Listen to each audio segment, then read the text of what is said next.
مساء الخير. النهارده في بودكاست أنا جاي أتكلم عن كاتب، وجاي باعمل لقاء مع كاتب أنا باحبه جدًا، وكاتب عزيز عليّا جدًا.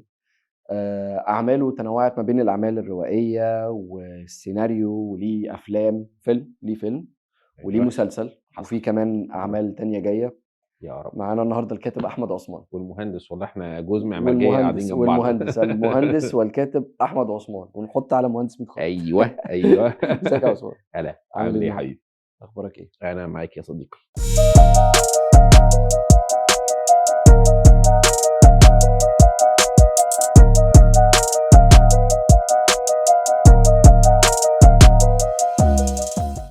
الحمد بس لله. الناس لازم تعرف إن أنت معماري وأنا معماري، مش أنا لوحدي. دي حقيقة، إحنا جوز الاتنين معمارجية مهندسين قاعدين النهارده. معماريين، بس هو أكتر منّي ب10 سنين حاجة يا كده، أخي كنت يا أنا أخي لسه في إعدادي. والله لقطت الحتة دي في المونتاج.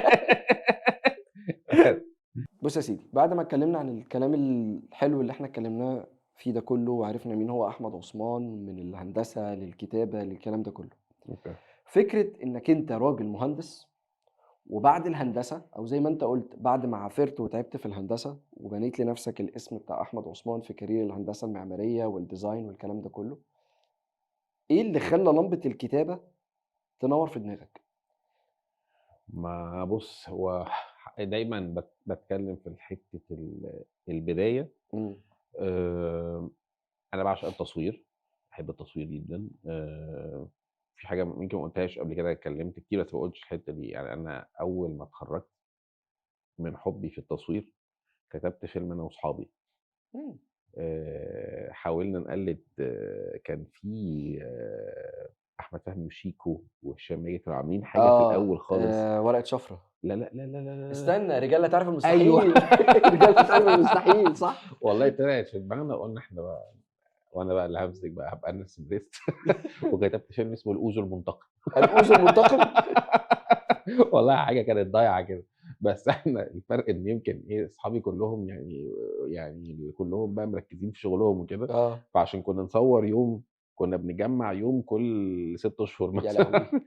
ف يعني كان والله بجد فكرة إن إحنا ممكن نعمل حاجة وخدت الموضوع serious يعني. بس كنت أنا لوحدي بقى. إمم. أنا ما فيش حد من اللي حواليّا مهتمين بالسينما أو الصناعة عمومًا.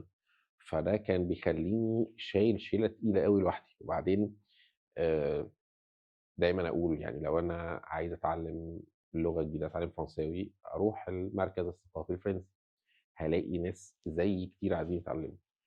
فأنا دايمًا باتكلّم على السينما، دايمًا باتكلّم تحديدًا على السينما. دايمًا ممكن أقعد أتكلّم معاك في اليوم، أتكلّم أطلّع معاك 5، 6 أفلام، وعايز أتكلّم على السينما.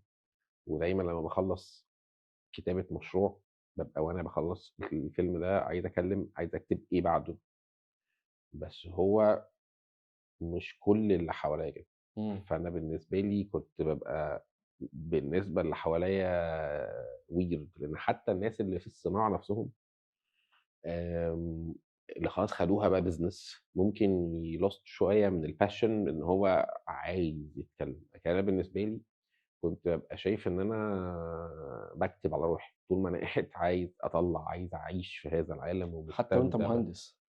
أنا ما بالنسبة لي يعني أنا لمّا تيجي تتكلم معايا في أي بيت هتلاقيني أقول لك على طول السينما room فين بتاعة البيت، إمم. هنعمل إيه، أنا عايش جوّه فيلم كبير، أنا مؤمن بده. وحكيت طبعًا بدأت إزاي أكتر مرّة، توفيق ربنا وصُدفة بحتة. وهاقول إن أنا اترميت الأول في مجال السينما أو الscript. بس أنا لمّا لقيت إن الصناعة مؤخرًا بقت فيها challenges كتير جدًا، ميّلت شوية على الأدب الروائي، إن أنا أبدأ أظهر ككاتب روائي. وده يمكن اللي مبيّن إن أنا ما كنتش أقدر أبدًا أخُش هذا يعني قُدسية الأدب العربي، غير لمّا لقيت قبلي في calibers بدأوا يتكلّموا على الرواية بمنظور سينمائي شوية وبقى مقبول. إمم. يعني الرواية السينمائية شوية، إن أنا أقدر أتكلّم بمشهدية، إن أنا أقدر أتكلّم إن أنا أستمتع بحوار. وأنا الحتّة دي كانت بتفرق معايا أوي، إن أنا عايز أتكلّم على لسان الcharacters. إمم.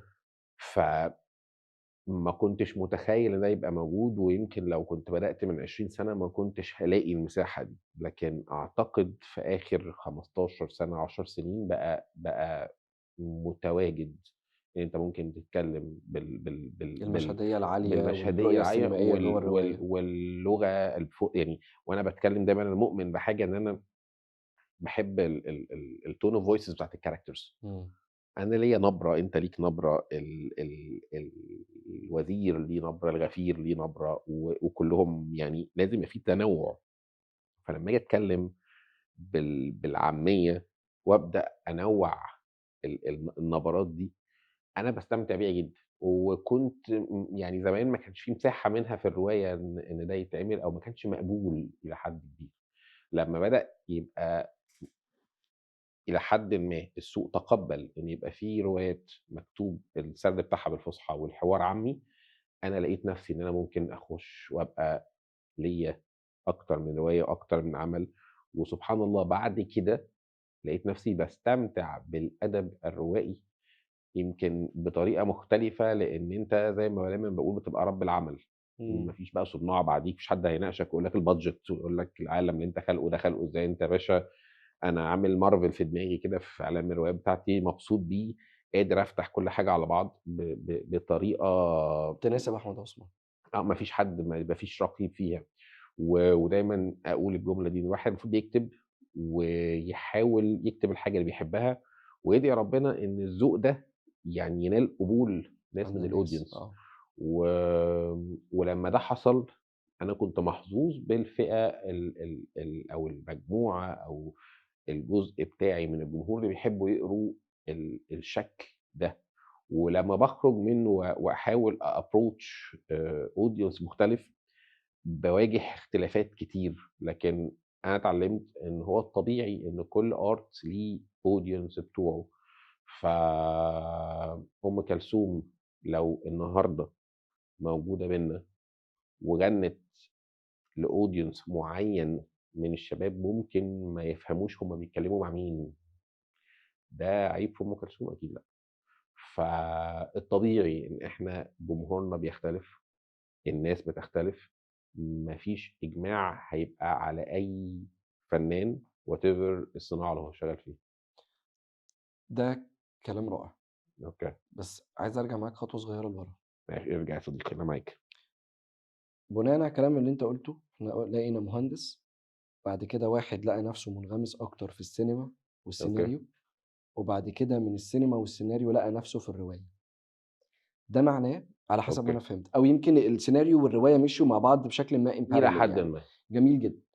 الكلام ده كان من زمان، يعني أنت قُلت لي إن أنت كنت بتعمل كذا حاجة، كتبت، لأ بُص، صوّرت، أنا رسمت، فهل للسينما كمشاهد ده، أنا من الناس اللي هي الفيلم بيتغيّر كل يوم الإتنين و2 و4 سينما. آه تمام. واللي هو الكلام ده اللي هي ممكن أروح سينما لوحدي. يعني أنا من الناس اللي دخلت أفلام كتيرة بطولي، إمم. اللي هو يالّا أنا رايح أبسط نفسي أخش فيلم سينما. ده بالنسبة لي قمة المتعة اللي في الدنيا. إمم. وكنت باستمتع في صغري برضه بالمسرح، بس يمكن يعني ما بقاش المسرح ليه تواجد زي زمان. بس أنا كنت محظوظ إن يعني الجيل بتاعي فترة كان في كَم من المسرحيات اللي خلّتني أ أ أت أ أبدأ أشوف جزء كبير من الفن الدرامي بتاعنا وهو بيطلع قدّامك live حاجة يعني. وشُفت كنت محظوظ إن أنا شُفت نجوم كبيرة يعني للأسف يعني ربنا يديهم الصحة طبعًا كلّهم، بس يعني يمكن ما سلّموش الراية في المسرح أو لظروف كتير أوي إن يبقى في أيوه، مسرح آه، كتير آه. زي زمان. لكن أنا من الناس اللي أنا كمشاهد مسرح وسينما وشريط الفيديو بتاع زمان. يعني أنا من الناس اللي هو إيه، نادي الفيديو ده أنا لسه عندي شرايط يعني. الفيديو بتاعتي من وأنا لأ صغير، أنا عارف الأفلام اللي إحنا كانت عندي. الناس اللي هو تقول لك أنا مشترك في الgym، أنا مشترك في نادي الفيديو. يعني أنا يعني أنا بالنسبة لي نادي الفيديو بتاعي ده كان بالنسبة لي أهم اشتراك عندي، أهم اشتراك النادي، نادي الفيديو ده. وأروح وأقف وأتفرّج على عالم اللي موجود من شرايط فيديو، وأفضل أتخيّل وأقعد ساعات أكتر ما باتفرّج على الأفلام دي، قاعد مع الراجل اللي موجود في نادي الفيديو، أفهم إيه الأفلام دي ويحكي لي قصة الفيلم ده، والفيلم ده، والفيلم ده، والفيلم ده قصته كذا، بس في حد مأجّره، فاستنى لمّا الفيلم ده يرجع. فأنا بالنسبة لي دي أحلى حاجة في الدنيا، يعني إمم. بالنسبة لي أحلى حاجة في الدنيا إن أنا أقعد قدّام شاشة أسمع حدوتة وأشوفها وأهضمها. فما كنتش أحلم إن أنا في يوم من الأيام أبقى في هذه الصناعة، لغاية النهارده أنا باشوف نفسي يعني اللي هو إيه، ضيف لسه، يعني اللي هو من كتر رهبة بالنسبة لي الصناعة دي، فباحس إن أنا لسه باطوف من برّه، مش يعني لسه مش صاحب بيت. لأ، لأ، فيلم وسيناريو وفي حاجات لسه جاية وبتقول لي يا لسه رب، مش صاحب يا بيت. رب، يا رب، يا طيب، رب. جميل جدًا. ما بين الهندسة وما بين الأعمال السيناريو وما بين الرواية، أوكي. الtransition اللي حصل كان يعني عشان برضه تفهم سؤالي أكتر، لمّا عملت الtransition إن الاتنين يكونوا موجودين common جوّه أحمد عثمان، أوكي. والاتنين أو ال3 خلّينا نفترض إن السيناريو والرواية دلوقتي جانب واحد بالنسبة لنا أوكي. وهو الكتابة in total أوكي. أو in general سواء بقى أوكي. كانت رواية أو كانت معاك. سيناريو. منطقي. الtransition اللي حصل جوّه أحمد عثمان اللي هو أنا ما ينفعش أبقى المهندس أحمد عثمان فقط، لإن أنا في نُص ضارب بيتكلم عن الرواية وبيتكلم عن السيناريو. أوكي. تمام، والنُص الضارب ده موجود عند أغلب الناس اللي للأسف معانا في الوسط ده، أنا واحد من أي الناس. معماري لازم هتلاقي لازم يكون في نُص في ضارب. خلّي بالك يعني الصناعة بتاعتنا في منهم معماريين وفي منهم ديكور. آه. اللي mainly ميّالين أو الدراسة بتاعتهم ديكور، ممكن تلاقي لمّا يشطحوا كده ممكن تلاقيهم دخلوا في الفن التشكيلي شوية ممكن. والرسومات والتفاصيل دي. المعماريين، وأنا فخور إن أنا راجل آه مهندس والله معماري. وأنا. وكنت دايمًا أقول معماري مش مهندس معماري، لإن أنا كنت يعني أحيانًا بقى عندي وصلت لدرجة من السادية والإيجو في العمارة، المعماري فوق. إن أنا معماري مش أيوه. مهندس معماري حضرتك. وعلى فكرة هي في دول كتير أوي هي ليها كلية آه، لوحدها آه، برّه غير الهندسة. الهندسة. آه، آه، ده حقيقي. فدايمًا بييجي حد ييجي يقول لك الإيجو بتاع المهندسين، لأ أنا كنت في level وحش، أنا راجل معماري حضرتك. فاللي هو يعني كنت دايمًا في المعايدات لمّا أبعت أي معايدات في أي وقت اللي هو معماري أحمد عثمان، ما فيش يعني أيوه، ego، ما أيوه، أيوه، فيش يعني. آه. وتلاقي عندنا يعني الEnglish عندنا مش engineer، إحنا اللقب architect. بتاعنا architect أنا أو على فكرة architect أنت بالفرنسية. عارف إن أنا بيقولوا عليَّ الموضوع ده في الشغل؟ ف أنا المعماري الوحيد في الشركة عندي اللي في الmail كاتب الsignature بتاعته architect كريم النجار. أيوه يا هم جماعة، كلّهم كاتبين engineer محمد. جماعة أنا لأ، الوحيد اللي لا، كاتب لا، لا، هو أنت لا، الوحيد أنت اللي راجل. معماري عندنا، بُص ما لكش دعوة أنت بس أنا عارف نفسي كويس أنا architect شايف نفسك فهي engineer. هي علم يعني العمارة دي حاجة تجُب حاجات كتير أوي. فأنا آه، بالنسبة لي عالم العمارة هو عالم سينمائي ده حقيقي. في نَفْسه. ده فأنا حقيقي. فأنا بالنسبة لي ما حسّيتش إن أنا خرجت من مجالي، بالعكس حسّيت إن أنا دخلت الcore بتاع المجال الإبداعي. يمكن التفصيلة اللي هاقولها honestly speaking يعني، الmarket عندنا المعماري حاليًا لظروف كتير جدًا بقى الinnovation الarchitecture آآ يعني محطوط في حتّة restrictive. جدًا يعني هاقول إيه، كان زمان ممكن تلاقي حد بيبني عمارة، كان common في حد بيبني عمارة، حد بيبني بيته. مؤخرًا لتطوّر معماري بقت الناس بتشتري عند developers. إمم. فبقى في developer جايب التصميم المعماري كلّه من مكتب واحد. فلو أنت بتتعامل B2C direct، وده اللي أنا كنت باحبه، ما بقاش عندك فرصة إنك تتعامل مع حد بيعمل بيته from scratch. أنا من الناس إمم. اللي كنت محظوظين إن قعدت سنين طويلة جدًا بييجي لي ناس عندهم قطعة أرض عايزين يحلموا يبنوها إزاي، فبيinnovate كل حاجة في الskeleton بتاعي والكتلة وكل حاجة architecture wise. ما بقاش في حد، بقى الناس بتيجي لي البيت نفسها وتقول لي أنا مش قادر أغيّر في الفساد، مش قادر أغيّر في الواجهات، يعني مش قادر أغيّر في كذا، مش قادر. فبقيت بابُص فبقيت أنا مُقيّد كمعماري إن أنا باعمل الشغل ال إلى حدٍ ما يفتقر الكثير من الinnovation اللي نفسي أعمله. إمم. فهنا أنا حسّيت إن أعتقد إن الجزء بتاع الكتابة خلّاني still وخلّي بالك من تحت كلمة still، لإن أي profession بتخلّيك automatically عندك واجبات مهمة جدًا. إمم. فأنا لغاية النهارده باتعامل بدون الواجبات دي. فأنا باكتب اللي أنا عايزه، ممكن ينال القبول وممكن حد يقول لي لأ مش هينفع المشروع بتاعك يشتغل. بس still أنا باكتب اللي أنا عايزه لغاية المرحلة دي، لكن ده مش معناه إن برضه حتى في صناعة السينما لمّا بتبدأ تبقى واخد الموضوع كbusiness جدًا، هتلاقي إن في وقت معين إن في قيود وفي barriers في حاجات لازم تعملها، فممكن ساعتها برضه تفقد جزء من الinnovation بتاعها، وأي أعتقد صناعة في الدنيا ليها علاقة بالart مربوطة بالbusiness هُم 2 languages مختلفين، هيفضل اللي عايز يعمل art ممكن ما يبقاش بيبتغي مكسب مادي، وممكن يخلّيه يخسر حاجات كتير commercially، والعكس اللي بيهتم بالcommercial ممكن يقدّم حاجة يكسب هو مش حاجات، راضي عنها بالضبط، كart. لمجرد إن هي commercially working يعني إنها سوقها ماشي يس بالبلدي. يعني فدي تفاصيل عمومًا في أي صناعة مش أنت في عارف الكلام اللي أنت قُلته ده نوّر لمبة كده برضه عندي في الهندسة. عِد جمال أنت أنت عارف إن أنا مهندس معماري، وإن أنا باحب يس الdesign جدًا.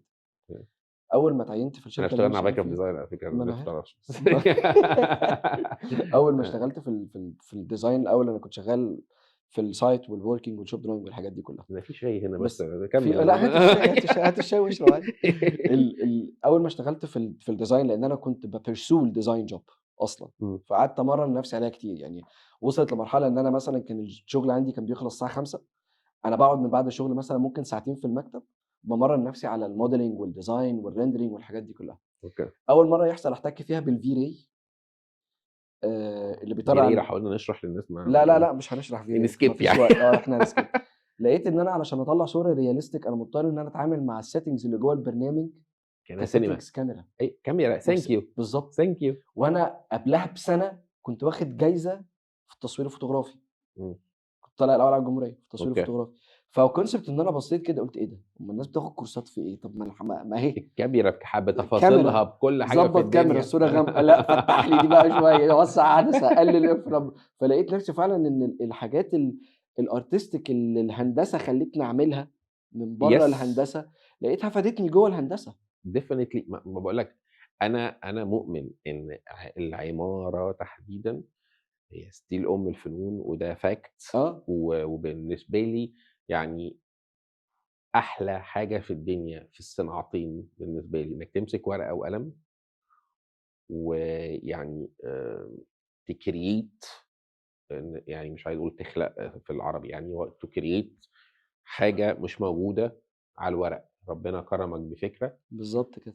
الفكرة دي أنت بالضبط. بتحطها بتعملها implementation على الورق وتبدأ تتخيل هذا المشروع إذا كان بالنسبة لي فيلم أو منشأ، وخلّي بالك ودي تفصيلة عايز أقولها، آآ المنشأ وفي فرق هنا ليه العمارة الفن الأول والسينما الفن السابع، فأنت ممكن تلاقي فيلم بقى له 100 سنة، بس أنت مش هتلاقي فيلم من 1000 سنة، أنت لأ، هتلاقي مبنى من 1000 سنة. ده حقيقي. فده مش معناه إن هو ما كانش عندهم فن، أكيد كان عندهم مسرح، عندهم تفاصيل مختلفة، صحيح. بس المنشأ اتلast بمئات السنين، فأنا بالنسبة لي إن أنا النهارده أقول في الCV بتاعي ليّا فيلم، ليّا مسلسل، ليّا روايات، وليّا 15 أو 16 building موجودين I did build it from scratch إمم. هيفضلوا بالنسبة لي من أعظم المشاريع اللي أنا اشتغلتها، إمم. لإن definitely ممكن دول يعيشوا سنين أكيد. أبعد بكتير جدًا أكيد. من أي حاجة تانية، لكن again and again and again أنا باعشق أنا دايمًا يعني في story builder أنا باحب يعني لمّا قالوها لي أنا حبيتها، هاقول يعني لك يعني أنا expression تاني بعدها، لإن أنا يعني لضمت أنا كام حاجة أنت قُلتهم في بعض يعني في دماغي. فلأ أنا باقول yes I'm a story builder أنا بنّاء للحكاية، أنا عايز أحكي، أنا طول يعني أنا يمكن hopefully إن ما يبانش عليَّ في التصوير ده، أنا جاي تعبان، بس قُلت لك أنا الحاجة اللي بتخلّيني أدوس على الزرار عن الكتابة وعن الهندسة وعن الحاجة إن أنت تقول لي إحنا هنتكلم وعندنا talk هتلاقيني بادوس على الزرار، اتحولت. هتلاقيني الأدرينالين اشتغل وعايز أدلي بدلوي زي ما بيقولوا. اللي فكّرت فيه بقى إيه، إنه أنا طبعًا دي مش أول مرّة أقرا لك ولا أول مرّة أتعامل معاك سواء كان كمهندس أو ككاتب، أوكي. بس وأنت بتتكلّم معايا دلوقتي ودخلنا مع بعض في حاجات personal شوية ودخلنا كمان اتكلّمنا على الهندسة كهندسة، لمّا ربطت الكلام اللي أنت بتقوله باللي أنا كنت باقراه في الروايات بتاعتك، أنت كده مش story teller وأنت كده ولا story builder، أنت كده story designer. والله العظيم مش باهزر، باتكلّم بجد. ليه؟ كده لإنه أنا فتحنا كل حاجة على بعض. والله أيوه. والله ما كده أنت عايز باهزرش. توفّر مش والله لا والله هاوفّر فيك. بس باتكلم بجد، أنت كده فعلًا story designer ليه؟ لإن أنت نَفْسك وأنت قُلت أنا باتعامل مع الناس اللي حواليّا على إن هم شخصيات، أنا مش باcontrol بس أنا بmanage الشخصيات دي، أنا يس بmanage الcharacters دي، فأنت بتعمل نَفْس الحاجة جوّه الروايات بتاعتك كمان. 100%. أنا بالنسبة لي دايمًا زي ما قُلت لك، أنا باقول إن أنا manager مش قبل ما أكون مهندس، فI إمم. do manage people. أنا بالنسبة لي باستمتع بmanaging people. ووالدي ربنا يدّيه الصحة كان دايمًا يقول لي إن المهندس أول ما بيتخرّج صغير خالص هو مدير صغير أوي، إمم. ممكن يكون مدير على 2 عمال، بيعملوا حاجة صغيرة خالص كده، بيركبوا فيشة كهربا، بعد كده بيدير مشرف، بعد كده بيدير مهندس صغير، بعد كده بيدير موقع وهكذا. لمّا نيجي نتكلم في السينما هنلاقي إن المُخرِج هو إيه اللي بيعمله؟ he's managing كل حاجة في الlocation بتاعه، بيmanage الممثلين، بيmanage فالmanagement it's a must skill لأي حد. أقول لك حاجة يعني وهاقولها لك وهتيجي على الجرح يعني، أنا أكتر حاجة باحاول أmanage إيه؟ وقتي. يعني آه. أنا الصراع الرئيسي آه. قبل ده ما حقيقي. أmanage people أو أي حاجة إن أنا أmanage وقت. time management أنا أيوه هاعمل كده الtime ويخبّي management. وشّي. يعني أنا لمّا باحكي لك مأساتي في إيه، إن أنا عايز أكتب، ده وقت، عايز أعمل حاجات في شركتي، ده وقت، إمم. ففي الآخر هم 24 ساعة، هتتشقلب هم 24 ساعة، إمم. فلو ما استخدمتهمش صح، هتلاقي نفسك بتفقد الكثير والكثير عشان كده دايمًا باقول اختار معاركك. يعني أنا بالنسبة لي لو أنا حاليًا باقول لك أنا منزّل في معرض كتاب 1 و2 و3 وباعمل الpriorities بتاعتي عشان أشوف هانزّل إيه وهاعمل شغل إيه، خدت بالي إن أنا محتاج إن مجهودي يتحط في المعارك اللي في مكانها. عشان كده مثلًا في معرض الكتاب ده أنا جيت فكّرت لأ، أنا في عمل مش هانزل بيه دلوقتي، مش جاهز مش هانزّله دلوقتي. أنا برضه I choose my battles. أنا مش هاخُش الخناقة دي الوقت ده، دلوقتي آه. لإن أنا مش قادر، مجهودي هاتغلب. وأنا مش من الناس، أنا ما باحبش الصراعات. أنا أكتر بني آدم في الدنيا ما ليش في الصراعات. وبناءً عليه بتلاقيني دايمًا باروح يعني للحاجات السلسة. يعني أنا بالنسبة لي ف فهتلاقيني إيه، لمّا بدأت أبقى شخص سهل في التعامل، الحياة مش سهلة، إمم. الحياة مش سهلة خالص. فأنت مضطر تشمّر دراعك. بس أنت أنا كأحمد لو شمّرت دراعي في كل حاجة أنا عايزها، مش هتخلص. مش هاصحى بكرة. أنا ما ما م فأنا مش بالنسبة لي هتخلص آه. بدأت أوفّر مجهودي، إن في خناقة المهم عندي دايمًا في خناقة كبيرة هاتخانقها، فدي محطوطة وتلاقيني توفّر لها الpower. وتلاقيني واخد الحتّة دي عامل SWOT analysis بقى. يعني هتلاقيني باتكلّم كmanagement وهتلاقيني أقول لك إيه، أول حاجة تفرق معايا في يومي لو في threat، أنا دوري النهارده إن أنا ما يبقاش في threat. فلو في threat على الشركة، لو في threat على الteam بتاعي، لو في threat على الcareer بتاعي، لو في threat financially، أنا مش هاعرف أعمل حاجة تانية غير إن أنا أحافظ على المجموعة بتاعتي من هذا الthreat. إمم. لو في opportunity في الجو بطريقةٍ ما، هتلاقيني باhunt الopportunity، وبناءً عليه هتلاقيني مركّز إن أنا أعمل الduties بتاعتي كtime management. وبناءً عليه هنا هتلاقيني باشوف يعني شغلي والّا innovation والّا حسب لمّا أصحى الصبح باعمل إيه. إمم. لمّا باset my priorities واشوف الopportunities واشيل الthreats وابدأ اشوف الstrengths بتاعي فين، هتلاقيني في وقت معيّن عندي خناقة. إن الخناقة بتاعتي النهارده إن أنا عندي مشروع سينمائي مثلًا عايز أشتغل فيه، وبناءً عليه عملت script بعتّه، اترمى في وشي من شركة و2 و3، فأنا هابعته لرابعة و5 و6 هاعمل تعديل. فدي الخناقة بتاعتي. إمم. بناءً عليه هتلاقيني مش قادر أتخانق في حاجة تانية. وده نرجع للtime management.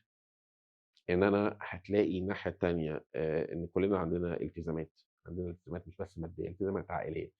خلّي بالك إحنا كmid age بيبقى عندك إيه، مش بس عندك ولادك، بيبقى عندك مسؤوليات ناحية بقى والدك، والدتك، أخواتك. صح. بتبقى في النُص كده، صح. بتبقى لازم شيلة تراعي كُلّه في نفس التوقيت. وفي نفس الوقت إيه، أكتر حاجة هتحس بيها بتقصير إن لو واحد ما ادّاش والده ووالدته اللي تعبوا في عمرهم كلّهم عشانك، ما اديتلهمش حقهم في الوقت ده، تبقى قليل الأصل. إمم. والوقت ده ما اديتش attention لولادك، هتندم. وفي نفس الوقت أنت ده الوقت اللي لو ضاع منّك أنت مش هتعرف تعوّضه في الcareer بتاعك. فtime management هو أهم حاجة. أنا باتكلم في المرحلة السنية بتاعتي، أنا دلوقتي 42 سنة، فأنا باتكلم فيه إن أنا باقول أنا بدأت متأخر شوية. ليه؟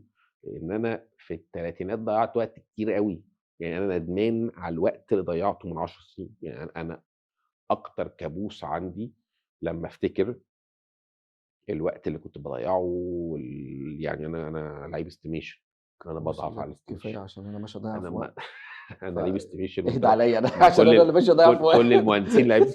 أنا في 3 سنين ضاعوا estimation في حياتي. يعني في هاتسأل قدّام ربنا في 3 سنين estimation بس. فأنا عايزهم، أنا عايز منهم شهر واحد. فلمّا تيجي تبُص على الكلام ده، لأ، يعني أنا يمكن زمان وتفصيلة هاقولها لكل الناس اللي بتتفرّج علينا في أي حتّة. آمم ليه تبقى بني آدم عادي وأنت ممكن تكون حاجة جامدة أوي؟ هي دي. فبناءً عليه البني آدم العادي ممكن يروح يلعب ساعتين كل يوم بس دي كوتشينة. حاجة exhausting جدًا على فكرة، أنا هاقول لك again، مرهقة فعلًا بشكل غير أعظم طبيعي. حاجة في الدنيا ربنا مدّيها لك هي عُمرك. أنت مدّيك روح، مدّيك عُمر. ليه تبقى بني آدم عادي؟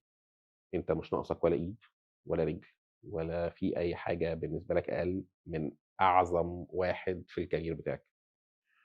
ليه ما تبقاش أحسن منه؟ literally إحنا ما اتربيناش إن إحنا ممكن نطلع شخصيات جامدة أوي. يعني إحنا ما شُفتش إن إحنا ممكن منا يطلع واحد أحمد زويل. ما كانتش دايمًا إن في ناس مختلفة أوي. هم مختلفين في إيه؟ يعني هم اختلافهم في إيه؟ إمم. هم إيه اللي عملوه زيادة عننا علشان يبقوا جامدين أوي؟ ليه الممثل ده شاطر؟ ليه المغني؟ ليه؟ وحتى أنا كنت باشوف كده كان بييجي لنا ناس بتوع sales بيبيعوا حبّة حاجات كده، يعني الناس هتعرف أنا باقصد إيه. يقول لك أنت لو talented هيبقى معاك فلوس، لو مش talented ما عندكش فرصة. فأنا أول سؤال، هو أنا ليه مش talented؟ يعني ما هو أنا مش شرط أبقى talented لازم أغني ولا أرقص. يعني ما في talents كتير، يعني ممكن يبقى talent في الengineering، ممكن آه. يبقى talent في 100 حاجة. فأنا بجد بيبقى عندي سؤال، هو ليه الناس بترضى إنها تبقى عادية؟ هي ممكن يبقوا abnormal وممكن يبقوا شخصيات عظيمة. فأنا بالنسبة لي كان عندي من أصدقائي، يعني أكيد هيتفرّج عليّا ويبقى عارف نَفْسه، كان الناس الإكس اللي ما كانوش بيخرجوا معانا كتير. مش باقول لدرجة التقصير الاجتماعي، بس باتكلّم في اللي هم ما كانوش بيضيّعوا وقت زيادة عن اللزوم معانا، كُنّا بنتريق عليهم وإحنا صغيرين. دلوقتي الناس دي they are far away دلوقتي، they are آه، far away يعني. فهي you have to trust the process. أنت أكيد. راجل هتinvest في نَفْسك وفي الknow how بتاعك، هتبقى حاجة جامدة أوي. لإن ربنا قال كده وربنا عدل. فهو أنا لو أنت هتاخد الكلمة منّي أنا ولا حد، بس هو ربنا اللي قايل كده مش أنا. فبناءً عليه لو أنت عايز تبقى حاجة كويسة، فأنت وتستثمر وقتك بطريقة أحسن، هتلاقي نتيجة أفضل definitely في أي صناعة. whatever بقى شكلك كويس والّا مش شكلك كويس، صوتك حلو صوتك مش حلو، حتّة إن في ناس أحسن منا دي أكذوبة. إن اللي أحسن مننا أنا آسف يعني يقول لك الغرب ومش عارف إيه، محمد صلاح. يعني محمد صلاح عمل إيه محمد صلاح؟ كسر حتّة عقدة الخواجة. هم مش أحسن مننا في حاجة. صح. هو مش عندهم رئة تالتة فبيجروا أحسن في الملعب، ما عندهمش 3 رجلين، ما فيش حاجة. هو محمد صلاح عمل إيه؟ discipline صح. يعني consistency بطريقة غير طبيعية إن هو الراجل مكمّل. والحاجة اللي النجاح اللي في محمد صلاح إيه؟ إن هو على مدار آخر كام سنة في الدوري الإنجليزي، هو على طول من الهدافين لو مش الهداف. آه. يعني مش شرط يكون رقم 1، بس هو رقم 1 يا 2 يا 3، هو ما بعدش. هو still موجود. لكن هو ممكن يبقى في سنة يبقى الhit بتاعته السنة دي، إمم. لكن ده مش معناه إن بقية السنين هو مش موجود. هو على طول موجود. فهمتك. وهو ده اللي باتكلم فيه في أي صناعة. وأرجع تاني أقول لك time management. أنا بالنسبة لي عارف إنه صعب، وعارف إن في تضحيات، وعارف. بس again عايز تبقى حاجة extraordinary it's your choice مش الظروف. ممتاز. ندخل في point تانية. معاك، هاشرب شاي بس. خش باشمهندس، خش برجلك اليمين.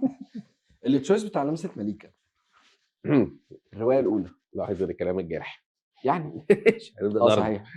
هنبدأ ضرب. طب هنبدأ نخبّط كده. ماشي. الاكتشاف بتاع لمسة مليكة، الرواية الأولى، جات إزاي؟ يعني كل الكلام اللي إحنا اتكلمناه ده جميل، بس على حسب الكلام اللي أنت بتقوله ده معناه إن أحمد عثمان في دماغه قصص كتير، يعني ممكن يبقى في دماغه قصة و2 و3. مش دي معنى حقيقة. إن هو قرر يكتب النهارده عن القصة دي، يبقى القصة دي اللي هتنزل، أو القصة دي اللي هتتنشر، أو القصة دي اللي هتتحول لسيناريو، أو القصة دي اللي هتتعرض على منتج، أو القصة دي اللي هتتعرض على دار نشر. إيه اللي خلّى لمسة مليكة طيب هو يبقى العمل اللي أحمد عثمان يختاره من دماغه إنه يبقى عمله الروائي الأول ويدوّر له على ناشر؟ بُص بقى يا صديقي، هي غريب إن هو سؤال منطقي بس ما يمكن ما اتسألتوش قبل كده وبرافو. لمسة مليكة بالنسبة لي سبحان الله يعني جات في وقت وهي رب ضارة نافعة، إن أنا كان عندي الكثير من المشاكل اللي ظهروا في حياتي في وقت واحد، إمم. و ولمّا المشاكل كتير ظهرت عندي مرّة واحدة كده، فحسيت إنها حاجة من عند ربنا، إن أنا عندي حاجة أقولها، إن أنا فجأة مرّيت بحبّة تجارب كتير، حصلت لي مشاكل كتير، ففجأة أنا عايز أقول اللي حصل. في نفس الوقت آآ كنت دخلت في depression رهيب، رهيب،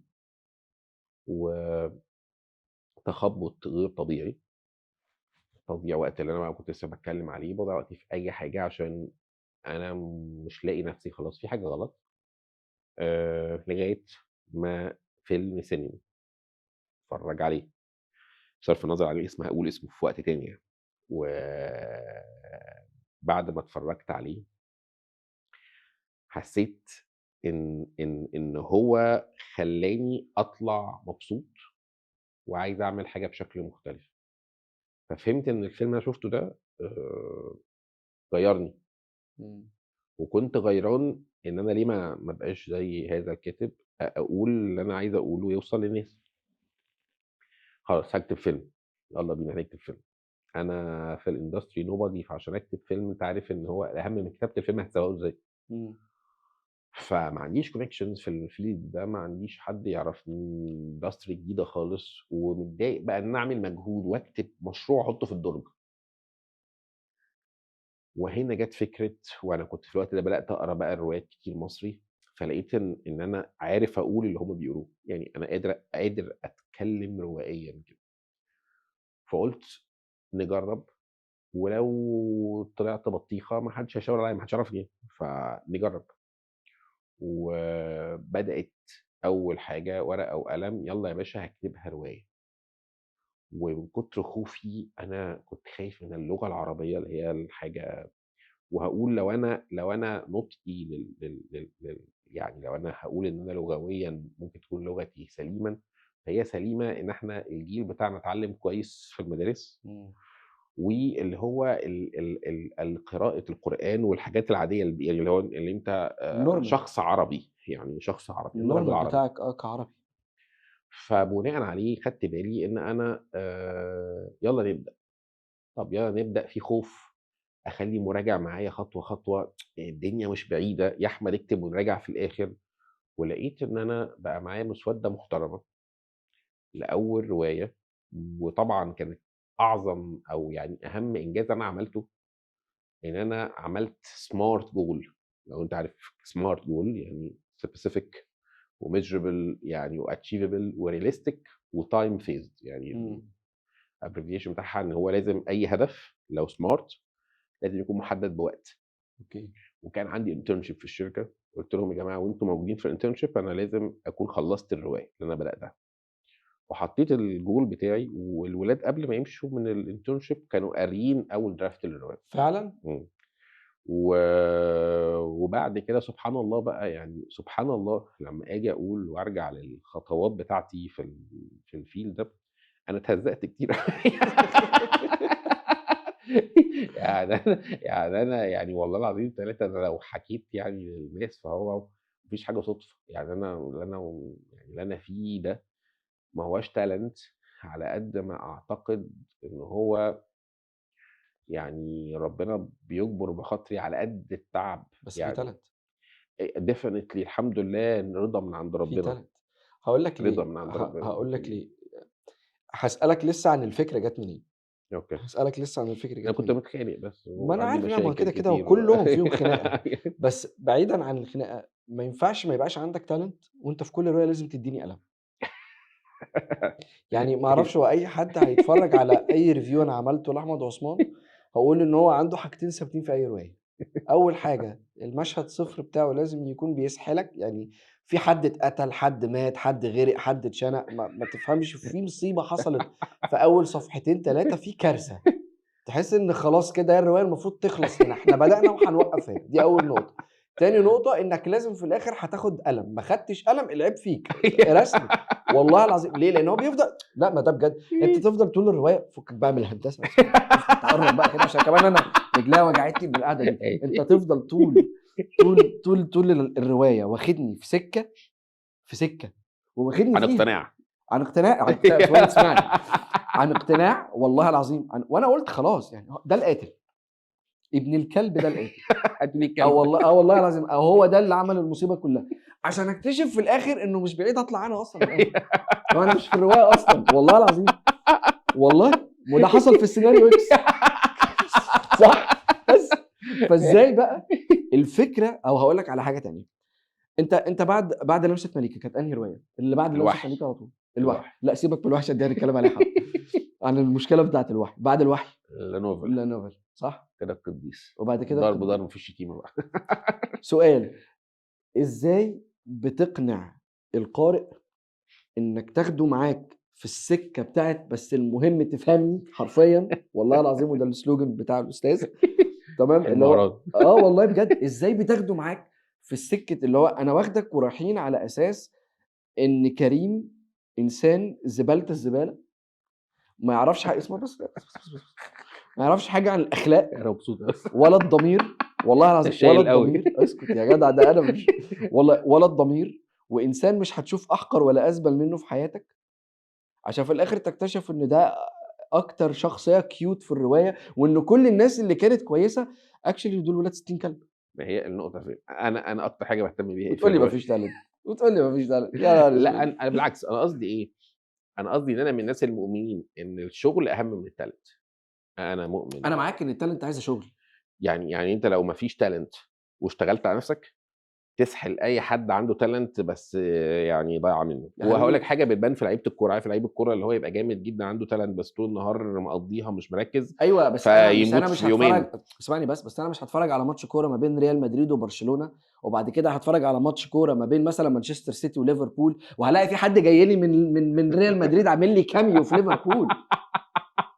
لأ، أنا هاقول لك أنا الحمد لله ربنا طبعًا يعني كرمني وفي زحام من النعم إن هو ادّاني هذه الموهبة، بس تاني أنا عشان باقول والله الأهم من يعني أنا دايمًا باشوف ناس أحسن منّي في الtalent بس مش شغالين على نفسهم فأنا سبقتهم، إمم. وناس ممكن يكونوا أقل منّي talent بس شغالين على نفسهم أكتر منّي فسبق. فسابقينّي. فأنا ده عشان أحُط للناس يعني، لكن أنا بالنسبة لي لمّا تيجي تتكلم على السحلة هي النقطة إيه، أنا أكتر حاجة باحبها إيه في الكتابة الحبكة. يعني إمم. أنا عشان كده باقول لك story builder ليه، أنا باحب بتاع حبكة. القصة، الحبكة. فأنا بالنسبة كحبكة ما فيش واحد مولود من بطن أمه شرير، وواحد طالع مَلِك، هو لازم يبقى في ظروف، ولازم يبقى في يعني إن أنا لمّا أحكي لك الtotal story أو الoverall story يعني على سبيل المثال وليس الحصر، لو أنا جيت جِبت لك مشهد إن كريم قتل يوسف، نسرين يوسف. ماشي، وجايبك وأنت بتموّته غِل. يعني حاجة طبيعي إن خلاص أنت راجل أظلم واحد في الدنيا، وهذا الرجل يعني هيقتص منّك يوم الدين وخلاص والراجل في كل حاجة في الدنيا. طيب لو أنا رجعت لك سَنة وجيت قُلت إن الراجل ده مثلًا والعياذ بالله الراجل ده تعدّى على حد من عندك، وتعدّى على أولادك، وقتل ولادك، وقتل كذا، وعمل كذا، وعمل كذا، وسرق واستباح ستات، وعمل، وعمل، وعمل، دي وعمل. مكالمة موت دي. لأ دي حاجة تانية. النقطة فين؟ إن أنت ساعتها هيبقى في مبرر واضح للي بيقتل. وهو هنا دي تفصيلة في المطلق، هو في حد بيصحى من النوم رايح يقتل حد بدون مبرر؟ هو لازم في مبرر، ما مفيش هي دي حد بيقتل مشكلة، ما بدون انت مبرر. بتديني المبرر ده بس وبقتنع بيه في اخر الرواية، وباجي في اخر الرواية بكتشف ان مشهد قتل ليه ده كان فيلم بيتصور، ودي كانت لقطة جوه الفيلم اصلا، وان مفيش وانه المهم ما في اتقتلش. مبرر، ما هو في طالما في مبرر يعني انا بؤمن في مبرر يعني. وارجع دايما زي ما يقول لك ايه، طالما يعني ايه في اطار الدرامي يعني، ايوه فانا ايوه تمام. فانا بالنسبه لي ومفيش فيلينجز يبقى اتس اوكي. فانا بالنسبه لي لا، هو طالما في، انا بالنسبه لي دوري الاول، ويمكن ده حاجه كنت بلوم عليها دور النشر وبلوم عليها شركات الانتاج، اللي هي ايه، ان انا ممكن من كتر حبي للكتابه وببقى مستعجل فتلاقيني مخلص فكره ومخلص درافت مبدئي للفكره في كل حاجه في الدنيا. فممكن الدرافت يبقى مظلوم، ان انا هو درافت بس يعني ما خدش حقه في كل حاجه. ف لكن في العظم، فانا بهتم في اول حاجه كواحد ببني اللي هو الاستراكشر، الخرسانه، المنشا، الهيكل حلو، عندنا تفاصيل نتكلم فيها بس المنشا قمر. تمام. ففي بعض الناس يتكلموا اللي هو ايه، بس اصل انت يا باشا انا عملت لك الجراوند السكeleton نفسه، السكeleton. واكتر حاجه انا مهتم بيها الحبكه. مم. وبناء عليه دوري دايما ان انا لما تيجي تتفرج معايا او تقرا، انا اكتر حاجه بتبقى باصصها ممكن في الروايه يجي يقول لك بس الاسلوب بتاعك في الجمل دي، اسلوبك في الفصل ده، بالنسبه لي دايما هو في حاجه مش في مكانها، في مبرر مش منطقي، في حاجه مش محبوكه. لان انا بالنسبه لي في الاول وفي الاخر قصه، وهرجع لك لتفصيله دايما هنا اقولها لك. هاملت هاملت انت بتيجي تصورها في مسرح مصر، مسرح يعني مسرح الدوله، تيجي تشوف عليها في اي حته تتفرج عليها مع كل النجوم الكبار، هتتفرج عليها في العربي ولا بالانجلش؟ عربي. بالعربي. ده معناه ان النص اللي انت بتتفرج عليه محرف عن النص الاصلي اللي اتعمل في بلده. اتعمل له معالجة. طيب، منطقي. لكن انت لما بتيجي تشوف اكون او لا اكون، هي دي كتبت بالعربي، لا to be or not to be بالانجلش. بس انت لما بتقول اكون او لا اكون انت بتسقف، بس ده ما اتقالتش اكون او لا اكون. فانا دايما مؤمن ان الاهم في النص المحتوى بتاع النص، ان هي to be or not to be، او اكون او لا اكون، المهم المعنى اللي انا وانت فهمناه. تتقال عربي، تتقال انجليزي، تتقال فرنسي، او وات ايفر اللانجوج، المهم المعنى. وهنا ده اللي هرجع فيه لما نتكلم في الادب الروايه. لما يجي حد يتكلم معايا في طريقه سرد الجمله، فانا دايما هتكلم فيه انا، ماي برسبكتيف، مدرستي انا، مش مدرسه الادب، مدرستي انا باصص للقصه دي، دي نظرتي. الحدوته تبقى فيلم، تبقى مسرحيه، تبقى قصه، تبقى حاجه تديك فيها مورال، تبقى سبيتش، تبقى ندوه، تبقى روايه، هي حدوته. هتعرف الحدوته. ونرجع بالاول خالص لما نيجي نتكلم في اول حاجه خالص فيها حواديت في الدنيا، القران الكريم بيتكلم على قصص الانبياء. فانت لما هنيجي نتكلم على القصه او المورال اللي انت بتاخدها من القصه، المهم انك تاخد المحتوى بتاعها. فانا دايما اكتر حاجه واكله دماغي المحتوى، ان الحبكه تبقى في مكان. طيب اسالك سؤال، ايه هي القصه بتاعت لمسه ملكه من غير حرق الجنرال ايديا، لان انا عايز اوصل من السؤال ده لايه اللي خلاك تختار القصه دي. هو لمسه مليكه بتتكلم على الاختيار. انا عملت لها على فكره معالجه ثانيه خالص في فيلم كوميدي دلوقتي شغال فيه، والله العظيم حاجه مسخره كده. يعني ما اعرفش هي يعني فكرتها اللي هو واحد فاقد الذاكره وبيسمع قصته عن طريق كذا تيلر، يعني كذا حد بيحكي له قصته، وبالتحديد كذا ست بتحكي له قصته معاها من بالظبط. برسبكتيف مختلف في كذا تايم لاين مختلف. دي على فكره جزء، والجزء التاني في القصه الجزء اللي فيه مصر القديمه وفي الحدوته بقى التانيه خالص، اللي هو ده كله علاقته ايه بحاجه حصلت في المستشفى اللي هو بيتكلم فيها من 7000 سنه. اللي انا بحكيه لك الجيل لم الشامي على المغربي ده، هي حلاوه البدايات. على فكره ما ده اللي انا كنت كاتبه في الفيديو بتاعي، حلاوه البدايات. اللي هو ايه، انا جاي اتبسط. احنا نجيبه متجوز دي ودي ودي ودي ونرجع ل 7000 سنه والله ونرجع العظيم. نعمل، انا جاي اتبسط. مش عايز تقرا اقرا، مش عايز تقراش يعني. وهو ما حدش يشاور عليا يقول عبيط اهو. فيعني وبناءً عليه ما كنتش متوقع الimpact ده، وأعتقد هي هنا لمسة مَلِكة فيها إيه بقى، نرجع للجملة اللي أنت كنت بتتكلم فيها، هي فيها pure talent إمم. لكن ما فيهاش تُقل أدبي، ما فيهاش تُقل واحد يعني أنا النهارده لو جيت عِدت كتابتها هاغيّرها تاني، ويمكن طلب منّي الناشر كذا مرّة إيه رأيك نعيد بقى صياغتها وتثقيلها أكتر وبتاع، بس أنا هافضل أقول هي حلاوة البدايات وعايز الناس تقرا أول حاجة وأنا زي ما هو باكتب وزي ما زي ما كان، هي. زي ما هو وزي ما كان. والوحي، الوحي اللي كانت آآ مشكلتها مشكلة. الوحي هنا أنا كنت باتكلّم pure thriller يعني هي كل قصة منهم ليها أنا الوحي أنا عايز أستعرض عضلاتي ككاتب بوليسي، عايز أقول اللي هو إيه، أعمل تويستات plot twist للplot twist جاي أتبسط برضه، جاي اللي هو إيه، يالّا نهرّج، بس جَد. إمم. فالمرّة دي اللي هو يالّا نتكلّم على السوشيال ميديا ونعمل حاجة extreme مختلفة، وأخلّيك تلِف حوالين نَفْسك من أول حدوتة لآخرها.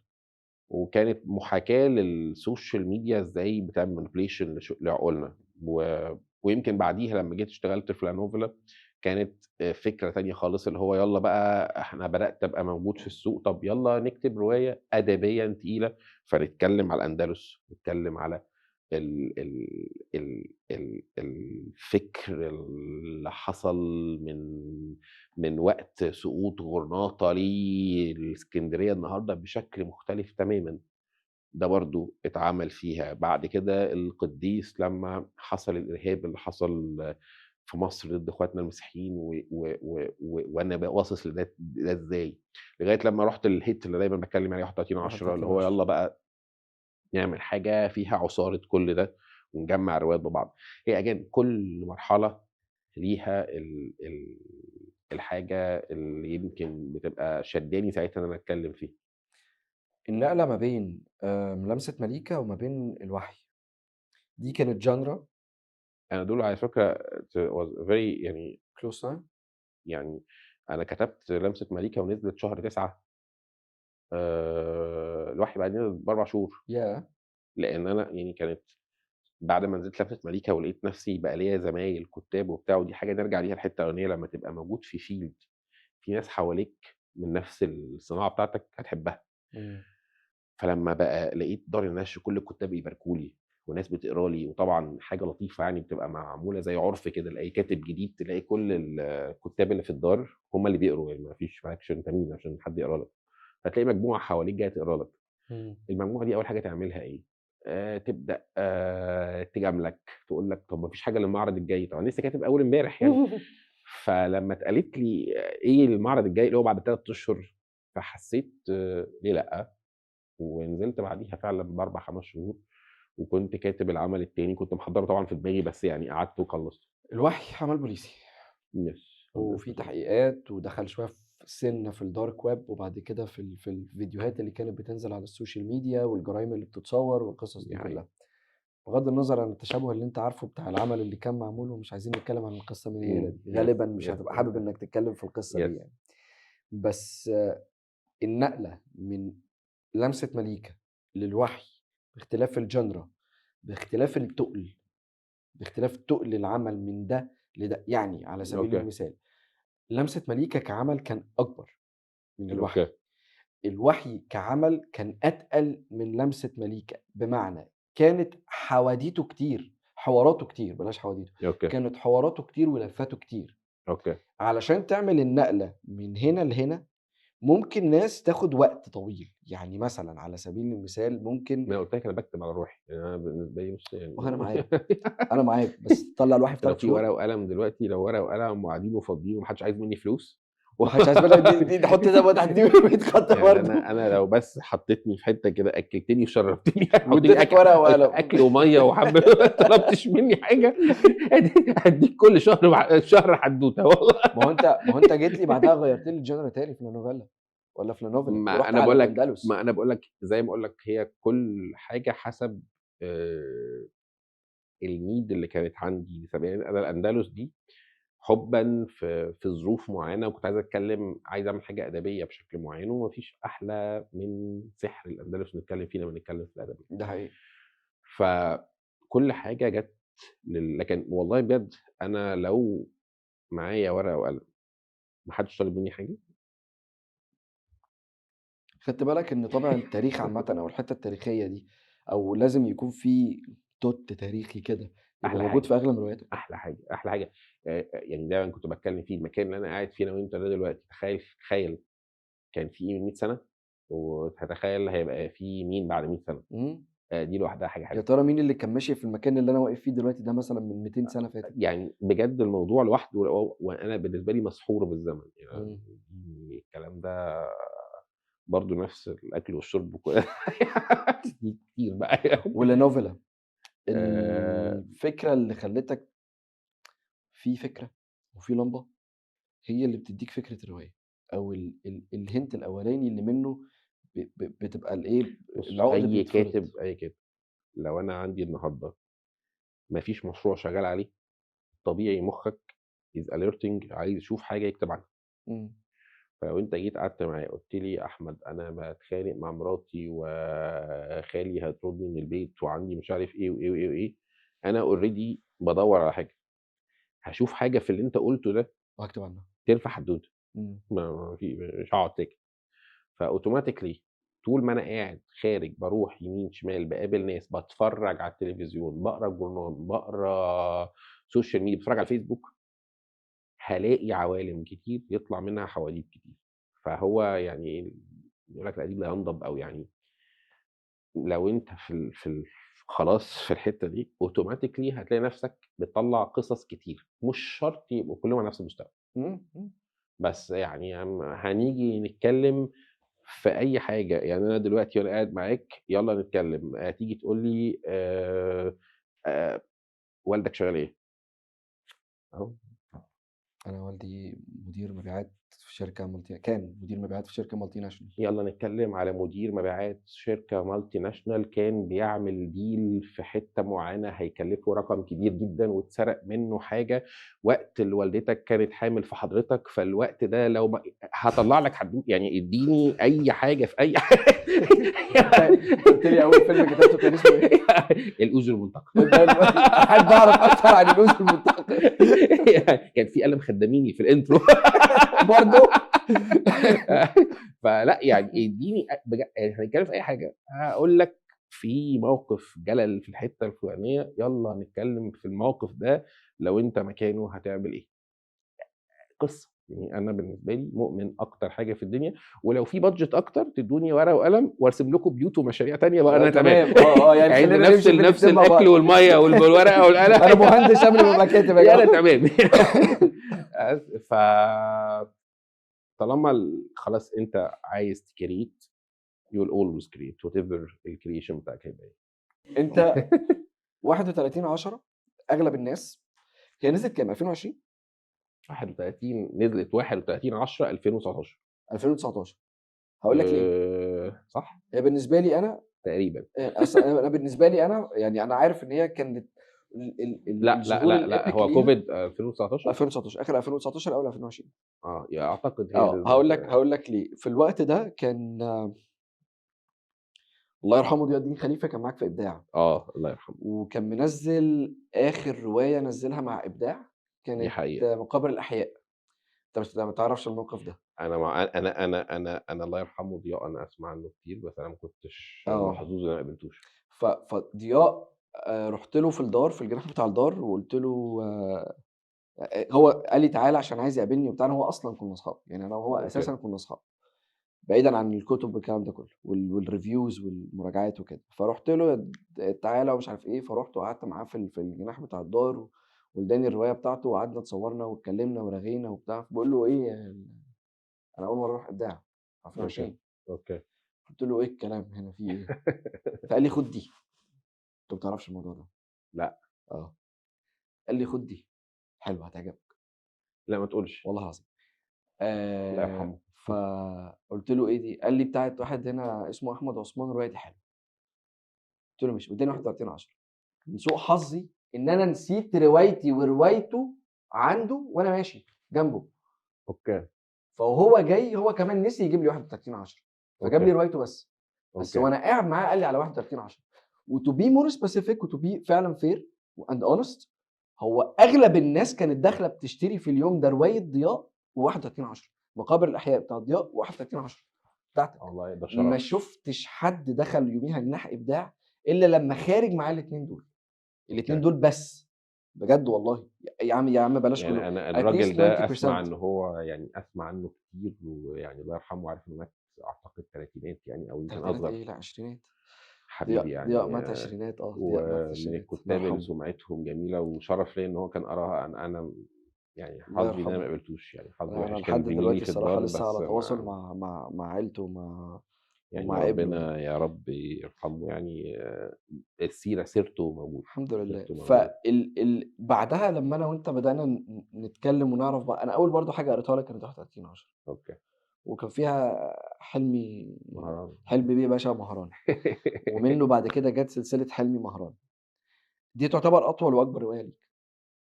31/10 كنت فاضي. ماشي. والله كنت يأست بقى، يعني كنت دخلت في الكتابة شوية وما فيش بقى. فاستغليت فترة الكورونا. وما كانش معايا فلوس، يعني ما فيش حاجة خالص. بس في لأ قبل 31 الكورونا، 31/10 قبل الكورونا. ماشي، بس قبل الكورونا. قبل ما الكورونا أنا افتكرت قبل قبل الكورونا. الكورونا. لا، إحنا من وقت الكورونا وكلنا عمالين ننزل. يعني كنت فترة فاضي كده، ومش يعني كنت يأست بقى، يعني مش يأست، بقى لي 4 روايات وما وصلتش لحاجة أنا عايزها يعني. بس وصلت في 31.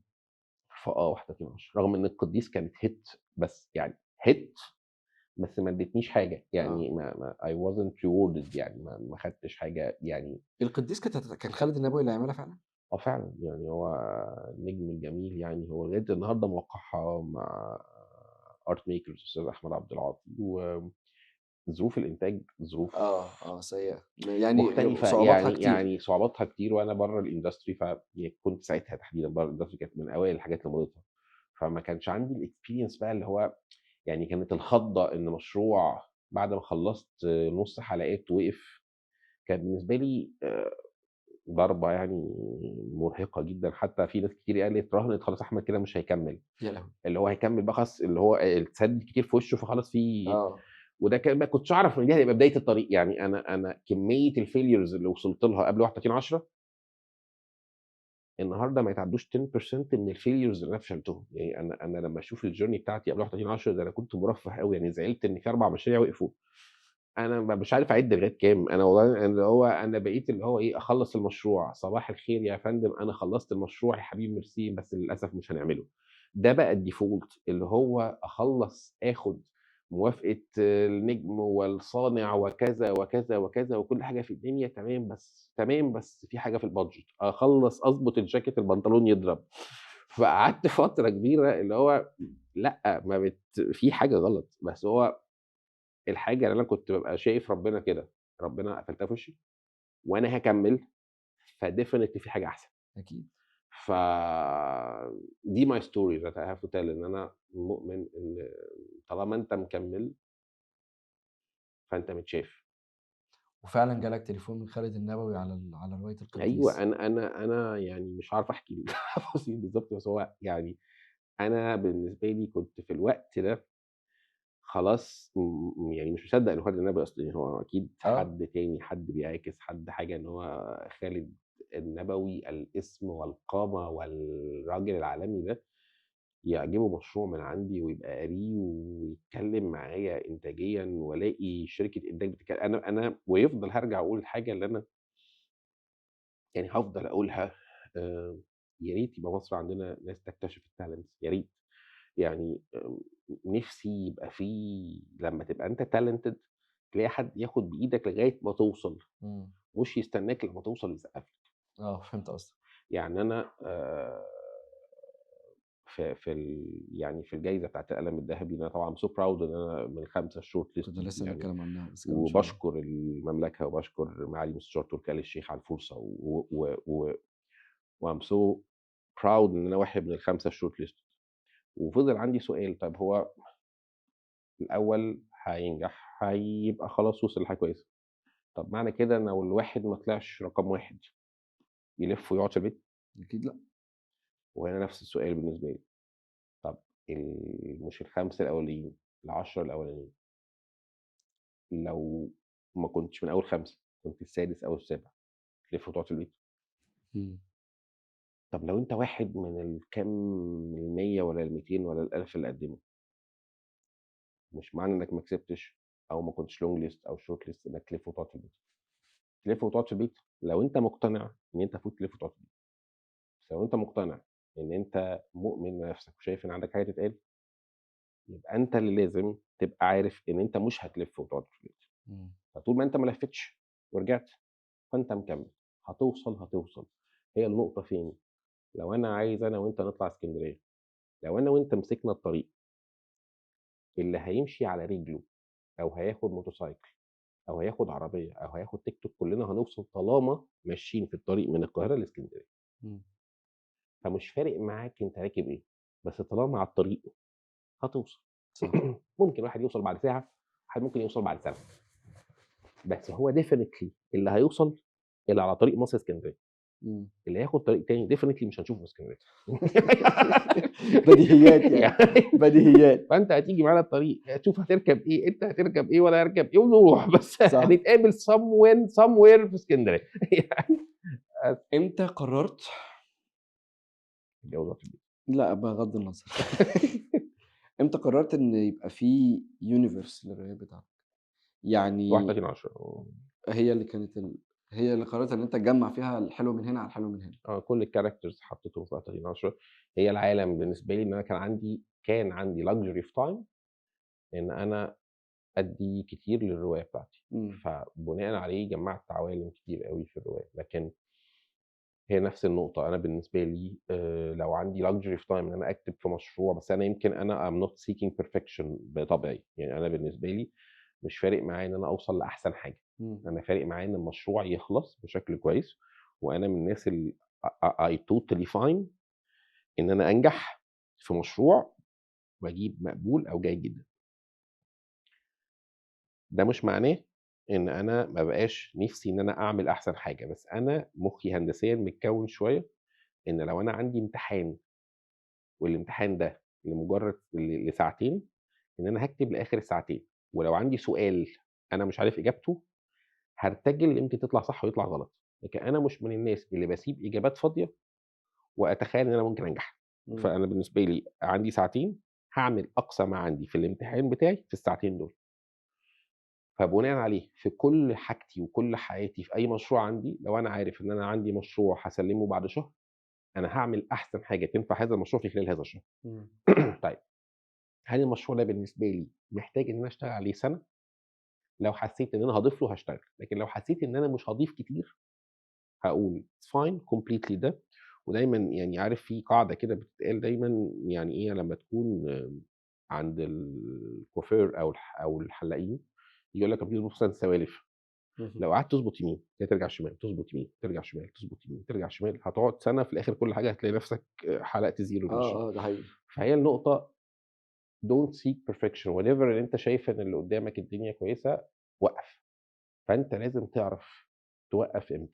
إمم. دي مَلَكة، إمم. إنك تسيب هنا الدنيا تمام وتسيب إن المشروع ده كده you are fine إنك ما تكمّلش عليه، وتسيب بعد كده لو أنت متعاقد عليه دار نشر، متعاقد عليه سينمائيًا أو دراميًا، إن الصُناع يكمّلوا الinput بتاعهم قبل ما تكمّل. طب يالّا أنا لبست النضارة وجاهز. يا كريم. دايرين والله. و اعتبرها فقرة من و الفقرات اللي هنحطها في نُص وكتاب الله دايرين. الفيلم هيخلص. هو إحنا وقفنا فين؟ إحنا وقفنا في 31/10 مالها بقى؟ مش فاكر. إحنا وقفنا كتير. كنا بنقول إيه؟ كنا قُلنا عند 31/10 لمّا جمّعنا الدنيا كلّها فيه، على ما أتذكّر يعني. جمّعنا مين بقى؟ الله أعلم. طب تيجوا أنتم نصوّر إحنا. طب بُص بقى، آه. 31/10 أيوه. مالها بقى؟ أنا أحُط إيدي على السؤال أجاوب فرّيرة على طول. لا والله بُصّي 31/10 هي عشان خدت زي ما قُلت لك وقتها، فتلاقيني جمّعت كل الcharacters اللي في العوالم عندي، وكنت يعني مفنّن زي ما بيقولوا. وكنت بقى إيه عامل group كده، كانت حاجة لطيفة أوي من الحاجات الexperience لطيفة. عملت research engine في الشركة، خلّيت group كده من ناس أصدقائي يعني بيحبوا الكتابة، يقعدوا يعملوا لي researches على حاجات من اللي أنا حاططها جوّه عالم الرواية. يعني مثلًا كنت باكتب في حاجة ليها علاقة بمصر القديمة، إمم. فبناءً عليه خلّيت العفاريت بتوعنا يدّوني insights عن العالم بتاع العالم المصري القديم، اللي كان already أنا كاتب فيه جزء في لمسة مليك. فإيه، ما ربنا يكرم كده وتجيب ونفتح الحلو من هنا، بالضبط، فتح ويعني القطرين على بعض. والله العظيم يعني موفّق راسين في الحلاوة كده، فلقيت إن الدنيا ماشية smoothly، ولقيت الteam بتاع الresearch عندي عمّال يدّيني ideas حلوة أوي، فكل شوية ألاقي إن أنا دخّلت الرواية حاجة جديدة، إمم. حاجة جديدة. وزي ما قُلت لك كان في وقت، وكان في براح، وجه منها بقى سبحان الله كان فضلة خيرك كده حلمي مهران بقى.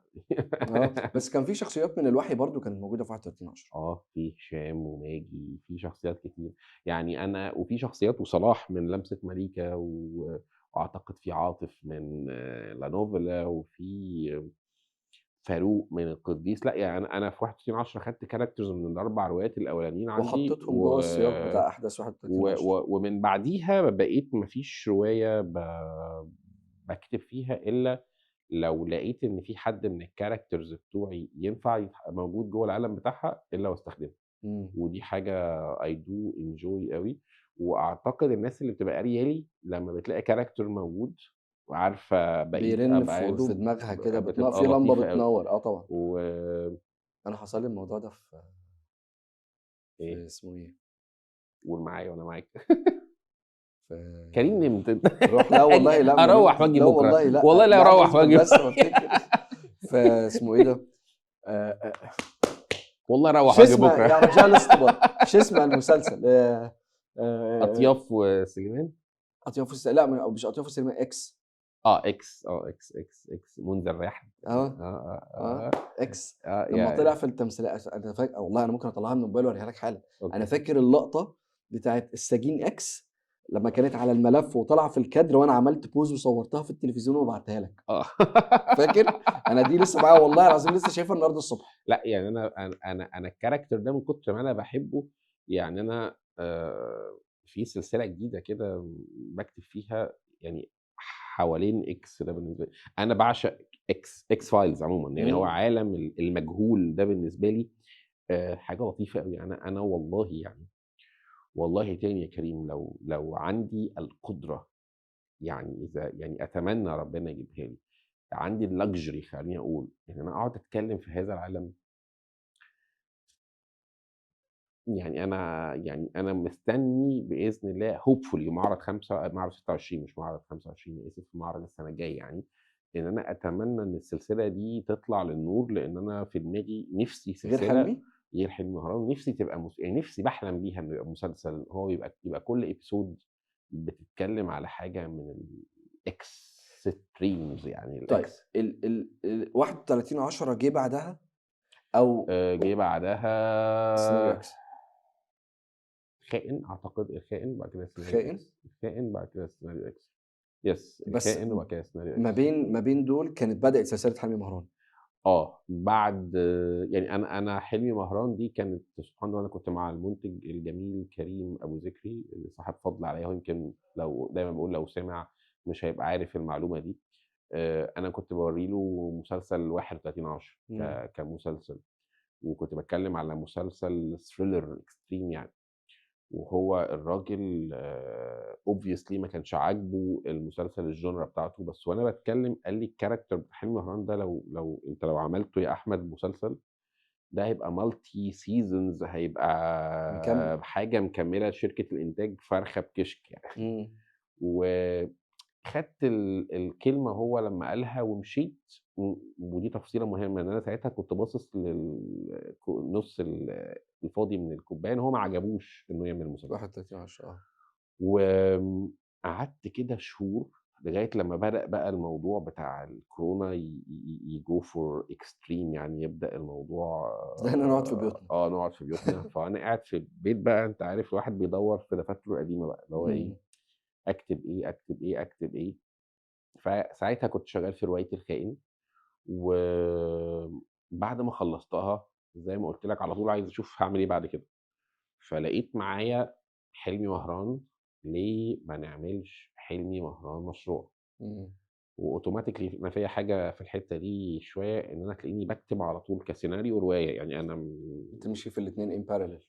مش in parallel بس يعني almost بالنسبة لي باشوف أنا ميّال لإيه دلوقتي، لو قدرت أخلّص الرواية أخلّصها، لو ميّال إن أنا أكتبها فيلم أو مسلسل أكتبه، باشوف المهم إن أنا أbuild الحدوتة بتاعتي. إمم.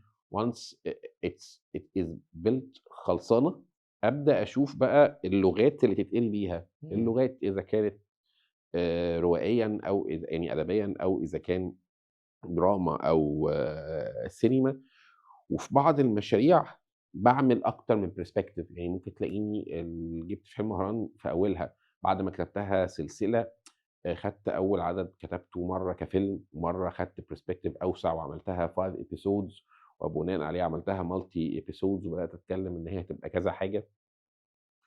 و و و ودي النقطة دايمًا باتكلم فيها، إن هتلاقيني بقى عندي تجارب كتير دي اللي فادتني كexperience. يعني أنا لمّا تيجي تتكلم معايا مع مُنتج أو لو باتكلم مع دار نشر أو باتكلم في الfield عمومًا ده، هتلاقيني بقى عندي الفورمات، عارف زي عندنا كده إمم. الأوتوكاد معاك وكذا الوصفة. فورمات، فبقى عايز شوف أنت عايز الفايل يطلع إيه وأبدأ ودي تفصيلة بقى ليها علاقة مش بالtalent على ما أعتقد، بقى فيها جزء بتاع الحرفية، إن أنا خلاص بقيت يعني بقيت الصنايعي آه، اللي آه. باقعد عارف عارف هتجيبها إزاي. يعني عارف الknow how بتاع الآليات دي.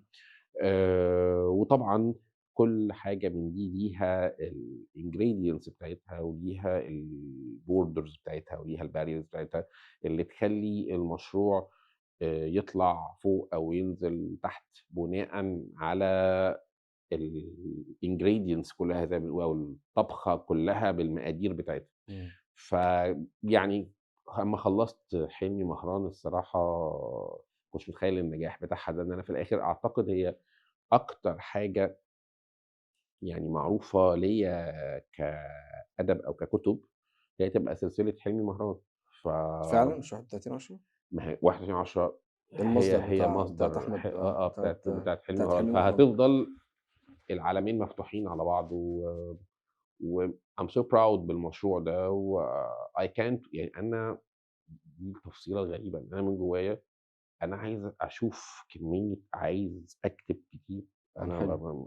مش بس حلمي، عايز أكتب حلمي وعايز أكتب السلسلة الجديدة وعايز حلمي يظهر في السلسلة الجديدة يعني عايز تدخّل كُلّه في بعضه. في عوالم كتير نِفْسي يعني ربنا يدّيني الوقت، إن يعني الوقت والعُمر إن أنا أقدر أطلّع المشاريع دي، وطبعًا أتمنى إنها تنال قبول الناس تشوفها. الناس ما تعرفش إنه العدد اللي نزل السنة اللي فاتت في معرض الكتاب اللي كان اسمه مكالمة موت، هو ده اهم. لمّا اتحوّل لسيناريو بقى خط مفتوح، اللي حاليًا مترشّح في الshort list آآ بتاعة جايزة القلم الذهبي في السعودية. yes هو ليه؟ لإن أنا لمّا جيت أتكلّم على خط مفتوح كنت باتكلّم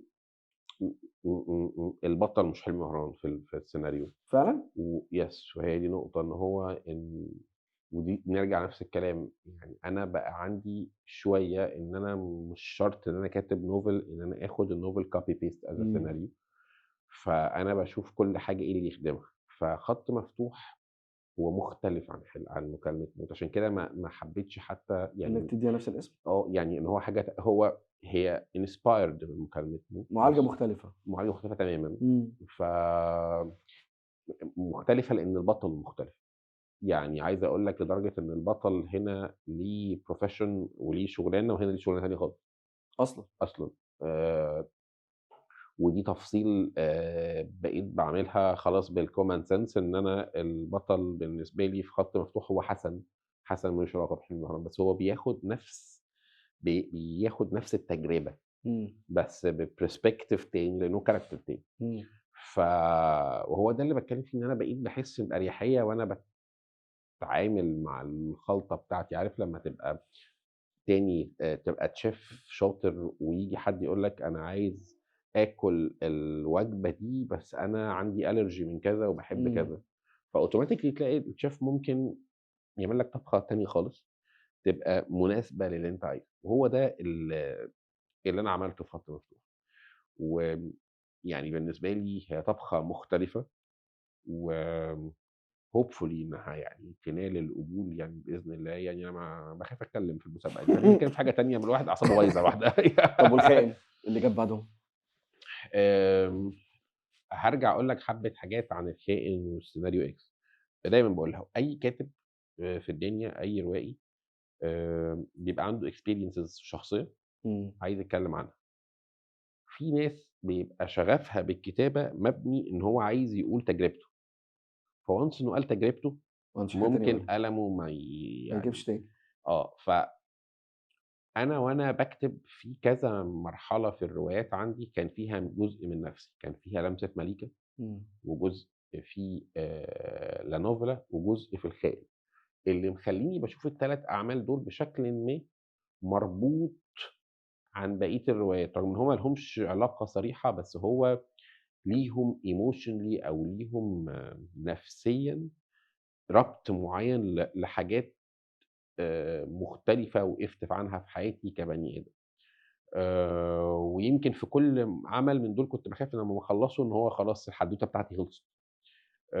وده يمكن اللي خلّاني بعد كده أكتب في سيناريو إكس اللي هو يالّا بقى نتكلّم في حاجة تانية خالص، إن أنا بقى هاتكلّم عني ككاتب، إمم. الexperience بتاعتي بتاعة أول امبارح. كان قلم حلو أوي. آه، كان قفا مش كان قلم. سيناريو إكس ده بالنسبة لي مجنون، مجنون مجنون. واتكتب اللي هو لأ إيه. مجنون. آه، لأ ده كان بجد مجنون. يعني هو سيناريو إكس هي النقطة الغريبة في سيناريو إكس في إيه، مشروع عندي ليه يعني ممكن ما يعجبكش خالص، يعني ممكن تقراه ما يعجبكش خالص، يعني لإن هي طبخة على بعضها كده take it or leave. حتى صاحبنا طارق يعني لمّا قراه قال لي: "هي حلوة أوي بس أنت كاتبها وأنت مقريف."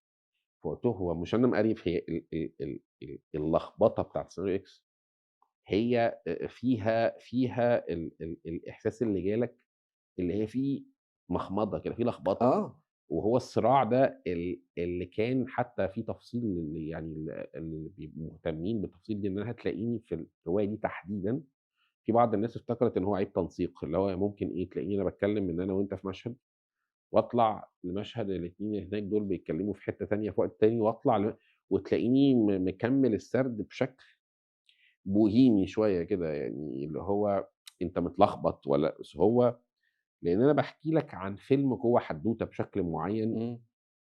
فكنت حاسس بالكلام ده، وبناءً عليه العمل ده كان ما نالش القبول عند أكتر من دار، وناس شافته مختلف. ولمّا حتى جيت عملته عملت يعني كان بالنسبة لي سيناريو فيلم، في بعض الناس في السينما كده يقول لك لمّا بيكون في فيلم بيتكلم عن فيلم، تجاريًا ممكن ما ينجحش، يعني في حبّة بقى equations كده إمم.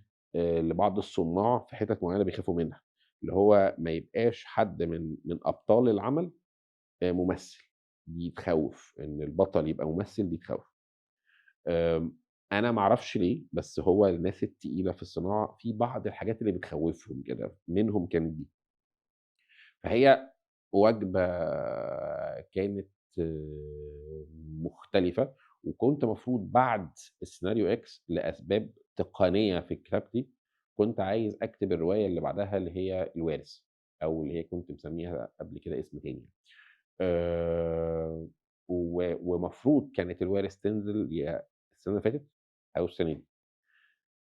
أنا أجّلتها علشان أنزّل رواية روحي فيك، و إمم.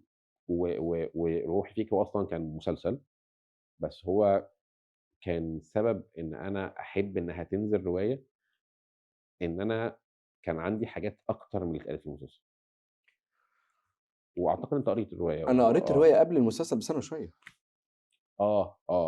صح، أنت من الناس القليلة يمكن أنا تكون قريت أنا قريت روحي فيك من قبل ما تتحول لمسلسل بسنة وشوية.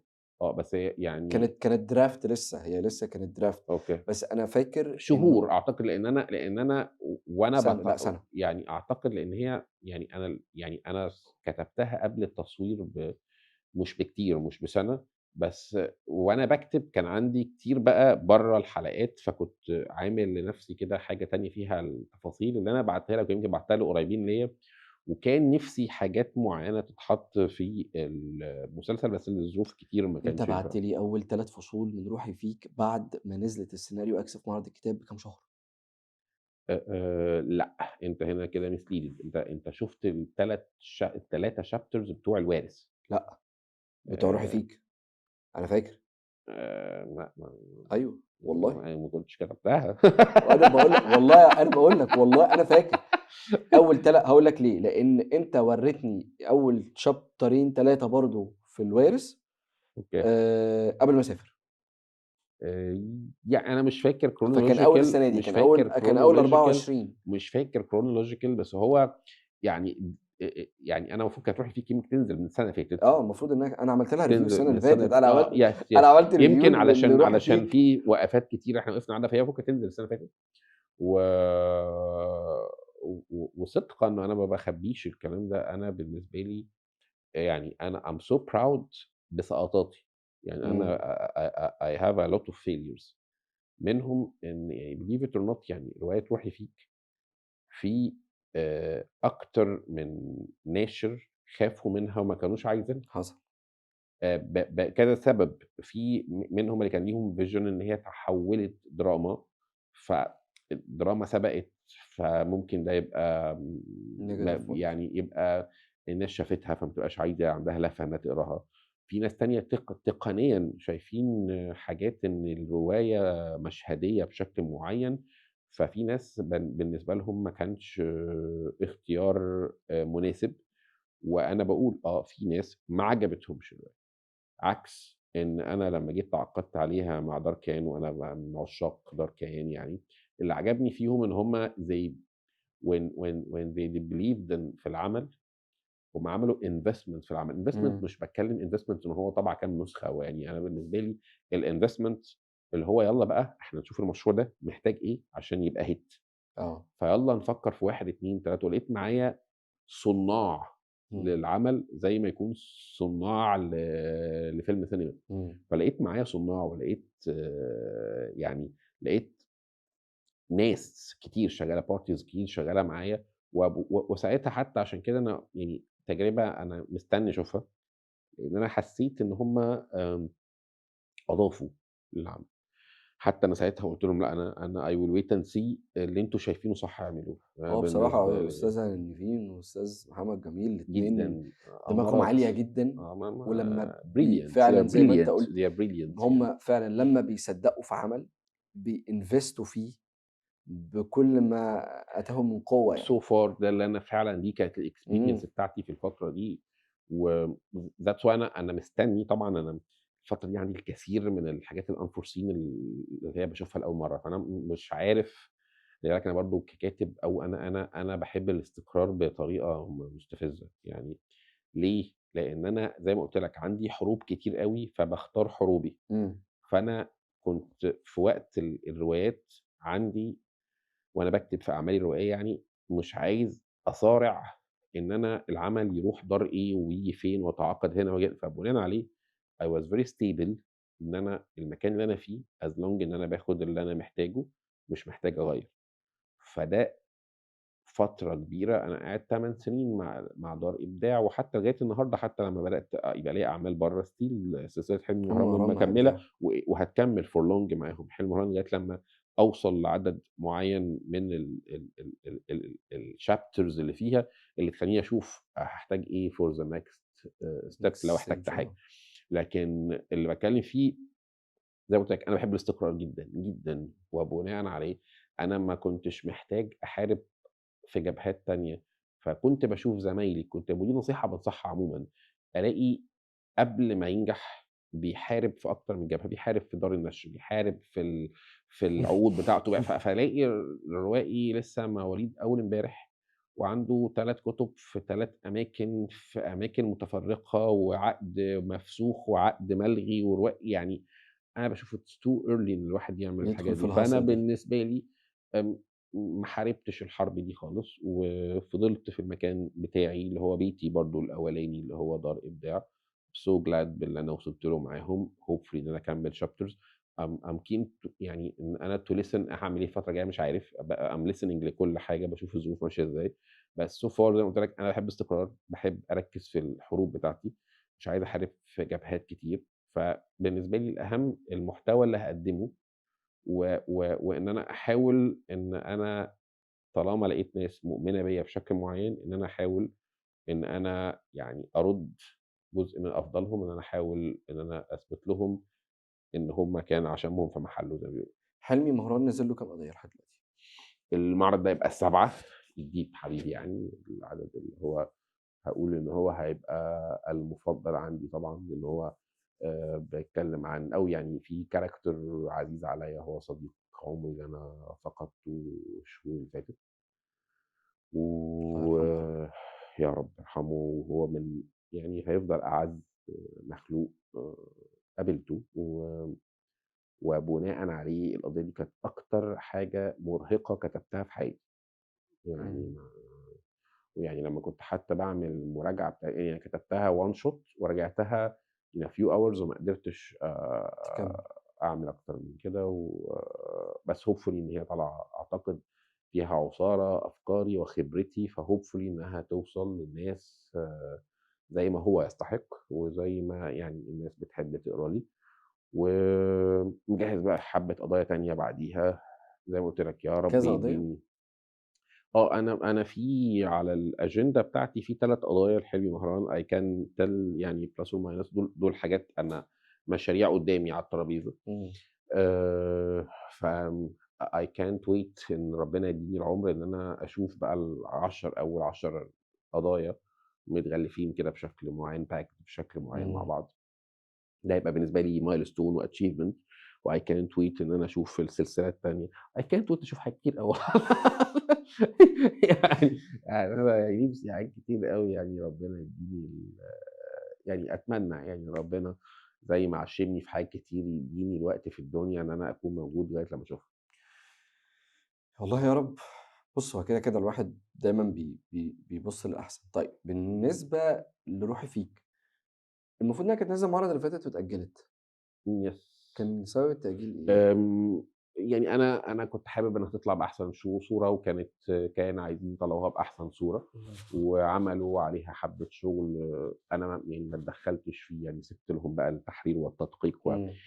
يعني شِلت إيدي و أنا مستني معاك وأشوف الproduct على بعضه، وحابب التجربة، يعني أنا حابب التجربة شوية عارف اللي هو لمّا الواحد يتعب أوي، أوي، أوي، أوي، أوي، أوي، ويلاقي حد بيأكله في بُقّه. آه.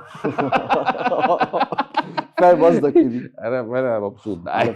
على فكرة ال آه، الرواية بتاعة روحي فيك مختلفة عن الفيلم، يعني المسلسل. عن المسلسل يس دي عن حقيقة. المسلسل، مختلفة عن المسلسل. ما تيجي نشوف. ما تيجوا نشوف. آه، القصة هي مش inspired، هي اللي القصة موجود في المسلسل موجود في الرواية، بس اللي موجود في الرواية مش موجود في المسلسل. thank you yes. فدي point مهمة يعني. أنا حتى قُلت الجملة دي في الreview بتاعها لمّا يس كنت دي حقيقة. باراجعها، لإن أنا لمّا الdepth بتاع الشخصيات نفسه، الأحداث، الbackgrounds، الكلام ده كله طالع بشكل أعرض بكتير يعني هو كان ليه مساحة، المفروض ليه مساحة في بالضبط. الرواية ما كانتش موجودة وده طبيعي يعني ده شيء منطقي، يعني أي حد قرا رواية وشافها يعني بعينه، هتلاقي دايمًا إن الرواية فيها حاجة كده حرشة شوية، بتبقى فيها مساحة. أعتقد hopefully يعني أنا ما خدتش لسه feedback فمش عايز يعني إيه، يعني أستنى بس أسمع كده من الناس، أتمنى من ربنا إن هي تنال القبول. طب الرواية الجديدة، الوارث والّا باريس؟ قمر الوارث دي أنا طبعًا الوارث إمم، معاك إمم، إيه؟ إمم. يعني ما مش هاسبق أحداث، أنا so far أنا أتمنى أنجح معاهم، أتمنى أبقى عند حُسن ظنهم، وأتمنى إن الأمور تمشي كويسة. مش ما عنديش أي يعني أنا متوتر جدًا دلوقتي معرض الكتاب اللي جاي، ليه يا عم؟ أول مرّة خلي بالك يعني خبرة 10 سنين كتابة، بس أول مرّة يبقى ليّا رواية برّه المكان اللي أنا متعوّد عليه. آه. فهو في شيء من المجهول شوية، اللي لأ هو خالص. طَب الناس اللي بيقروا لي هل هم هيعرفوا إن أنا ليّا رواية في دار تانية؟ أصل خلي بالك واحد بييجي سَنة و2 و3 و4 و5 يروح على و6 وفي نفس المكان ده. المكان، فهل هيروحوا، هل هيبقوا مركّزين، هل مش هيركّزوا، هل هيبقى ليّا جمهور تاني من دار يعني أنا ما عنديش given يعني بالنسبة لي ما عنديش آه. الexperience اللي تخلّيني في فبناء variables كتيرة جديدة. فأنا I will wait and see ما عنديش حاجة أقولها. لأ، أنا شايف إنك أنت تطمّن وتحط في بطنك بطيخة صيفي الصراحة. من حيث الموضوع ده أنت يا لازم رب، تطمن. لأ بجد، بجد والله. يا رب. طيب الفترة اللي جاية بقى، يعني خلاص إحنا كده عايز أتجوّز وأقعد في نعتبر. البيت والله عايز العظيم. تتجوّز تقعد في البيت أكتر من كده؟ ما إحنا خلاص بقى، أنت اتجوّزت وأنا اتجوّزت، خلاص مش عايزين نقعد في عايز أقعد في البيت البيت. بقى. لأ بجد والله، الفترة اللي جاية إيه؟ أنا عارف إن أنت المفروض آآ إنك أنت رايح المسابقة بتاعة ما القلم بُص الذهبي. بت خ خ بُص آه. هاعمل لكم، هاقعد بُص أنت أعيّط موتّرك لكم. الموضوع ده ليه؟ أنا مش فاهم موتّرك ليه؟ واحد أ طالع من في الshort list ب5 والّا من وسط أنا 5، طول 6، عمري أنت باكتب كده ما زعلان حدش ليه؟ واخد باله منّي. طب يا عم، يعني يوم ما ياخدوا بالهم يعني إحنا بقى لنا ساعتين بنرغي ما ف قدّام الناس ف وبنقول للناس فيعني والappreciation وإن الواحد فابقى ييجي له recognition، أول ما ييجي لك recognition تتخض. أخاف بقى. تخاف من إيه اللي يخوّف في الموضوع؟ لأ يعني overall كل حاجة يعني. ما أعرفش إذا ربنا كرم خير وبركة طبعًا ده حلم كبير، ما كرمش هتبقى طبعًا أنت طالع من الshort list. أنا فاهم طب والله عايزين العظيم إيه؟ أنا فاهم. وتاني دي دي دي دي وأنا لوحدها. كلامي للناس كله اللي هو إيه، ما تخلّيش أي إحباط يتعبك، بس هو عارف اللي هو إيه، عارف لمّا ييجي حد يقول لك إيه، ما تخافش من الحقنة، إمم. بس الحقنة بتوجع، بس إحنا هناخد الحقنة. أيوه، أيوه، أيوه. فأنا ورمت. حرام عليك. يعني أكتر من كده. هاكمّل عادي، بس يعني فطبعًا النقطة فين، مرهقة نفسيًا إن أنت تبقى عندك كل شوية مستني. أمل وبتستنى. ربنا كرم هيبقى فضل كبير جدًا، ما أكرمش أنا فاهم I will understand. وفاهم اللي أنا وصلت له. بس مش هاضحك عليك، هي يعني أنا الواحد مُرهَق ونِفْسه في milestones أتمنى ده يكون منهم وI ده will already منهم. understand. yes I do understand طبعًا فضل كبير ونعمة. الحمد لله. زي ما قُلت لك حقي أحلم بأحسن حاجة. أكيد. وفي و السيناريو والدراما. عامل كذا حكاية، في مشروع عاجبني أوي عامله اسمه طوارئ بال3. اسمه إيه؟ طوارئ بال3. طوارئ بال3. ده مسخرة، مشروع مسخرة. اللي هو إيه، ده زي غزو ميزو، كان أنا جاي اسمه إيه؟ أهرّج. ده زي أنا باتكلّم جَد اسم في البث بتاعك اسمها إيه الأولانية؟ غزو ميزو، اسمها إيه؟ أوزو منتقم. بوزو المطاغي. أنا أصلًا تافه. لا، لا، لا، ليه يا عم ده؟ هُم حاصرينّي في أدوار الشر. أيوه. فأنا بقى لي فترة عايز أهلِّس، عايز أهرّج كده، مش عايز أهرّج، طارق بال3. طوارئ بال3. طوارئ بال3. طوارئ بال3. فأنا جيت في دماغي بقى اللي هو إيه، لقيت مُخرِج جميل كده صديقي من فترة قال لي: "أنت كنت كاتب فيلم وأنت صغير زمان، ناس قاروه وعجبهم." فأنا قريته قُلت له: "ما ينفعش خالص، ده أنا ما كنتش باعرف أتكلم عربي يعني، اللي هو الكلام script structure بتاعه في الضايع يعني." قال لي: "طب عيد كتابته كده وبتاع." فعِدت كتابته، عجبني أوي، خدت خطوط مختلفة، فلقيت إن أنا وأنا بقى لي فترة نِفْسي عايز أعمل حاجة light، إمم. حاجة كده أتبسط وأنا باكتبها، اللي هي أتبسط بمعنى اللي هو أحس ببهجة وأحس بحاجة كوميدي. إمم. وخايف وعارف إن الكوميديا أصعب حاجة في الدنيا، أصعب حاجة في الدنيا إنك تضحك أو تضحّك الناس، يعني أنا ما عنديش مشكلة ممكن أعيّطك بسهولة، يعني لو جبت لك مشهد مؤثر لواحد بيفقد أغلى ما يملك وابنه حصل له هتعيّط تمام، ما فما يعني ما يعني هاعرف أوصلها لك. إمم. لكن أنا أخلّيك تضحك آه. لأ ده level الوحش، ده definitely الكوميديا level، أصعب. ده level الوحش الكوميديا أصعب، 100%. فإن أنا أخلّيك تضحك لأ، ده حاجة definitely صعبة. فطول عمري خايف، بس خدت بنفس النهج why not، فباعمل حاجة وأبدأ أتناقش. فبعتّها لأول شركة إنتاج رموه في وشّي الصراحة. يعني مشّيها في وشّي. ماشية في وشي، يعني تمام. بس لكن أنا مبسوط بيه أوي، أوي I do believe إن هو ممكن ربنا يكرمني فيه ويتعمل حاجة حلوة أوي، مشروع حلو أوي. يعني يعني لمّا اختلفت مع أول شركة بالنسبة لي شايف بدأت أتواصل مع أكتر من شركة، بدأت آخُد feedback حلو أوي، إمم. ومبسوط.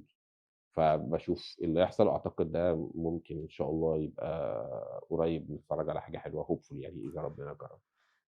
أنا في سؤال مش عارف هو ليه نوّر في دماغي فجأة دلوقتي، أنت اتعلمت كتابة السيناريو إزاي؟ أنا لسه ما اتعلمتش هاتعلم بقى. لسه باتكلم بجد والله. يعني أنت آآ يوم ما يوم ما برضه تاني نفس التعبير، يوم ما اللمبة نوّرت في دماغك وقُلت أنا هاكتب سيناريو. والله أنا قُلت كذا مرّة الموضوع ده، أنا كنت رايح أتعلّم course 3 أنت تفهم، كورس 3D بعد ما اتعلمت 3D منظور معماري، رُحت أتعلم مونتاج معماري. والله العظيم أنا كنت رايح والله العظيم كنت رايح باصص في ورقتي، يعني باصص في ورقتي وبعدين اللي هو هناخد إيه presentation هم اللي ضحكوا عليك صح؟ وهناخد مونتاج عشان نعرف نضبط اللقطة بتاعة الanimation بتاعة الشغل بتاعي الهندسي. وحبيبي يعني اللي هيفضل سبحان الله صاحب فضل عليّا أيمن رأفت، ده راجل جميل. كان عنده مش عارف دعاية والّا أقول يعني عنده center لgraphics الراجل عامل منظومة جميلة جدًا، ورايح آخد كورس أتعلم أمنتج إزاي مونتاج هندسي. إمم. فالراجل قال لك عشان نعرف نمنتج جابها من الأول بقى، إحنا هنتعلم كتابة السيناريو. أصلًا! أصلًا الصوت شمال والصورة يمين، هو قال كده وسبحان الله في سيكتور اتفتح في مخي مش عارف أقفله، حسبي الله ونعم الوكيل. والله العظيم. ومن ساعتها من ساعتها وأنا شايف الدنيا يمين وشمال. صوت وفيديو. فيش بقى أوديو وفيديو مش شايف حاجة تانية. وبعد كده بقى يعني اتعلمت منه ده، وسافرت وأنا في باريس خدت أكتر في أكتر من أكاديمي، وقعدت أذاكر كتير وخدت حاجات كتير أونلاين. يعني لو أنا I'm seeking شهادات، فالمفروض إن أنا عندي حاجات كويسة، بس أنا بالنسبة لي كنت باتعلم إمم. ولسه باتعلم، وتلاقي دلوقتي اتعلمت إخراج، وأنا موضوع مجنني كإخراج وعايز أركّز يعني حابب في يوم من الأيام إذا ربنا كرمني وبقى ليّا كرسي كسيناريست، هادوّر على الكرسي بتاع المخرج على طول يعني. أنت هتقعد على الكرسي ده وتجيب اللي شوف أنتم جنبه ادّوني تكتب 100 عليه أحمد سَنة بس كمان 100 زيادة سنة. والله العظيم 3 يا عم هاخلّص ربنا لكم يديك الموضوع، الصحة وطول أعبّي الشريط العمر. بصوتي. يعني عاطف بس ادّوني بس عُمر، وزي ما قُلت لك أكل ومَيّة أيوه، وورقة وقلم. وورقة فاضية. وأنت هتصرّف نفسك. أنت أول فيلم نزل لك كان ما علينا بقى مش كده، خلّينا ستر وغطا تمام يعني، هو نزل وخلاص. قبل إحنا ال40. قُلنا في failures كتير مش هنتكلم عليها. ليك حلو كده، ليك حلو كده ما أنت يعني. جيت ضبّطتها في بعد ال40 في حلمي. ضبطتها تمام، يعني الفيلم نفسه مش فاكر. ولا أنت مش عايز تفتكر، هو الscript حلو. بس يعني اللي حصل في الفيلم إحنا مش فاهمينه. أنا مش فاهمه. أنا اتفرّجت على الفيلم قبل ما أقرا العدد. يعني it is an experience حاجة مختلفة it's fine بس بس كده. القصة كانت حلوة. كانت الصراحة. القصة كانت حلوة. اللي هو حصل في الفيلم أنا مش على دراية تاني it's بيه. fine بس misleaded على اللي أنا يعني مش ده اللي أنت كتبته. خالص والله. مش ده اللي أنت قدّام كتبته. الله والله العظيم. يعني العالم بس يعني خلّيني أقول إن الفينال ما اتصوّرش، فإحنا خلّصنا بدري. يعني النهاية ما يعني اتصوّرتش؟ الكلام ده اتشال والله اتصوّر. ما أنا مش على حسب أنت عايزينه يعني يتشال والّا عايزينه يعني خلّيني أقول ما يعني كان في اختلافات في وجهات النظر، ما كانتش اللي الناس اتفرّجت عليه مش وجهة نظر المؤلف يعني، إمم. بس. وخُش في اللي بعده بقى عشان وأنت عامل إيه بقى دلوقتي؟ أنا زي الفل. الحمد لله. يعني دلوقتي العدد اللي جاي من حلمي مهران الديب الديب، بإذن وده اللي الله. نزل في المعرض، ده معرض كتاب جان اللي إحنا فيه 25 يعني إن شاء الله. وكمان نازل روحي فيك، إن شاء الله بإذن الله. والمفروض في 26 هنبقى مستنيين عدد تاني من حلمي مهران. أعداد في حلم مهران وأعداد في السلسلة الجديدة بقى زي ما قُلت لك حسب ربنا يديني العمر بقى والصحة، لو كمّلنا بقى نشوف حاجات كتير مع الوارث. مع الوارث بإذن الله. الوارث definitely إن شاء الله المفروض تكون موجودة، أنا خلّصتها ثانية واحدة، already أنت قُلت أعداد لحلمي مهران؟ hopefully، hopefully، hopefully hopefully، وأعداد hopefully، من السلسلة الجديدة hopefully، في 26 hopefully لو مع وصلنا الوارث. ل26. لأ يا عم هو أنا كنت سايبك لوحدك من شوية كلت إيه؟ شُفت الفيديو ده hopefully يعني إذا ربنا ادّانا العمر يعني hopefully يعني إن شاء وهتعمل الله. إيه في الهندسة في وسط المعمعة دي؟ أنا شغّال برضه hopefully. برضه hopefully. شوف يعني أنا لو أكل ومَيّة. أنا أكلوني بس وقعدوني على أنا جنب أنا معايا ورقة فاضية. أنا مكمّل. بس المهم تفهموا. يعني بالضبط. يعني بُصّوا والله شوفوا أنتم عايزين منّي قولوا لي اللي أنتم عايزينه وأنا هاعمله. يعني أنتم خدوا حقوقكم الشرعية كلّها وسيبوني يعني هي بُص يعني again it's time management موضوع مؤلم جدًا، أكيد. جدًا، ما هو جدًا، موضوع جدًا بس الsplitting اللي تستاهل، بيحصل بس ما بين تستاهل، تستاهل، أكيد، تستاهل. أكيد. يعني أنا محظوظ، أنا literally محظوظ. والشركة بتاعتك في الهندسة اسمها concept صح؟ concept studios concept studios. lately يعني أنا كانت مرّت بأكتر من phase بس هي so far أحمد عثمان concept studios. ده بيتي يعني فضلة خيرك هو كل اللي إحنا فيه ده بسبب البيت المستقر. عارف لمّا يكون واحد بيته مستقر فيقدر إمم. يعمل حاجات كتير، هو ده البيت بالنسبة لي المستقر، يعني هو ده دي الحاجة اللي لولاها ما كنتش هابقى موجود معاك هو definitely 100%. مؤخرًا أنا خدت بالي إن أنا بدأت أشوف لك فيديوز كانت موجودة على التيك توك، كنت بتتكلم فيها شوية عن الأدب، ممكن أشوف لك فيديوهات بتتكلم عن الهندسة؟ وكتاب الله أنا بانزّل والله العظيم كتاب بس هو كتاب بس هي المشكلة فين؟ إن أصل الحاجة اللي افهمني بتنتشر افهمني بس، organically افهمني أكتر بس، هي الحاجات اللي بتتكلم ليها علاقة بالart افهمني والmedia بس، أنت يعني أنت أنا أنت أنت أنت ديزاينر شاطر فشخ، أنا هاقولها رسمي، الحمد أنت لله، ديزاينر الحمد لله، شاطر الحمد فشخ، لله. وأنا عارف حطّوا الموضوع لي ده. أكل ومَيّة وورق. أنت عارف إن أنت في مرة وأنا قاعد معاك كنا بنsketch حاجة من سنة تقريبًا، أوكي. وقُلت لي جملة، الجملة دي بقى حد كل ما يقول لي فكرة جديدة أقول له نفس الكلمة. اهم. كنت كنت نهون. كنت ب كنت بتعمل sketch لحاجة فباقول لك أنت ممكن تعمل دي كذا، قُمت أنت بصيت قُلت لي أنت إنسان. فاكر الكلمة دي؟ بقى من ساعتها أقسم بالله وأنا مش كل ما حد يقول لي حاجة أقول له أنت إنسان، يقول لي: "يا ابني ما أنا عارف إن أنا إنسان." هي النقطة زي ما باقولها الميديا بيبقى ليها في perspective باين للميديا أكتر من الarchitecture أكتر من الmedical أكتر يعني لو أنا يعني أحمد خالد توفيق رحمة الله عليه، الدكتور كان طبيب. مش هيبقى الميديا بيبقى ليها exposure مختلف، إمم. لكن ده مش معناه إن هو ممكن يكون طبيًا ما كانش بنفس يعني أنا هو فاهم قصدك، فاهم بس قصدك. فهو ودايمًا أغلب الclients عندي لمّا بييجوا يتفرّجوا على الفيديوز بتاعتي يفتكروا يا أحمد أنت فين الهندسة؟ عايز أقول لك إن اللي أنت شايفه ده كلّه ما بيتعدّيش 20% من وقتي، 80% والتمرين أنا في شغّال في الهندسة، بس هو الexposure الexposure جاي على ال20%. لإن دي الحاجة اللي ممكن بتلمس حاجة قريّبة للقلب أوي media it's إمم. media لكن again and again أنا لولا الconcept studios ولولا الconcept بتاع الهندسة في حياتي ما كنتش نجحت أصلًا ككاتب، ما كنتوش أكيد، عرفتوني ككاتب. أكيد. story builder I do build stories from and you build scratch. buildings.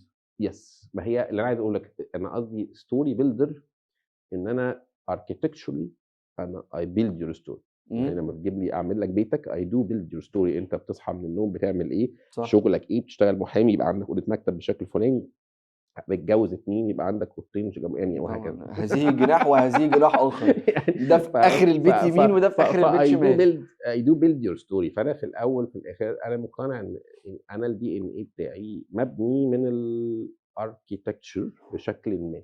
ف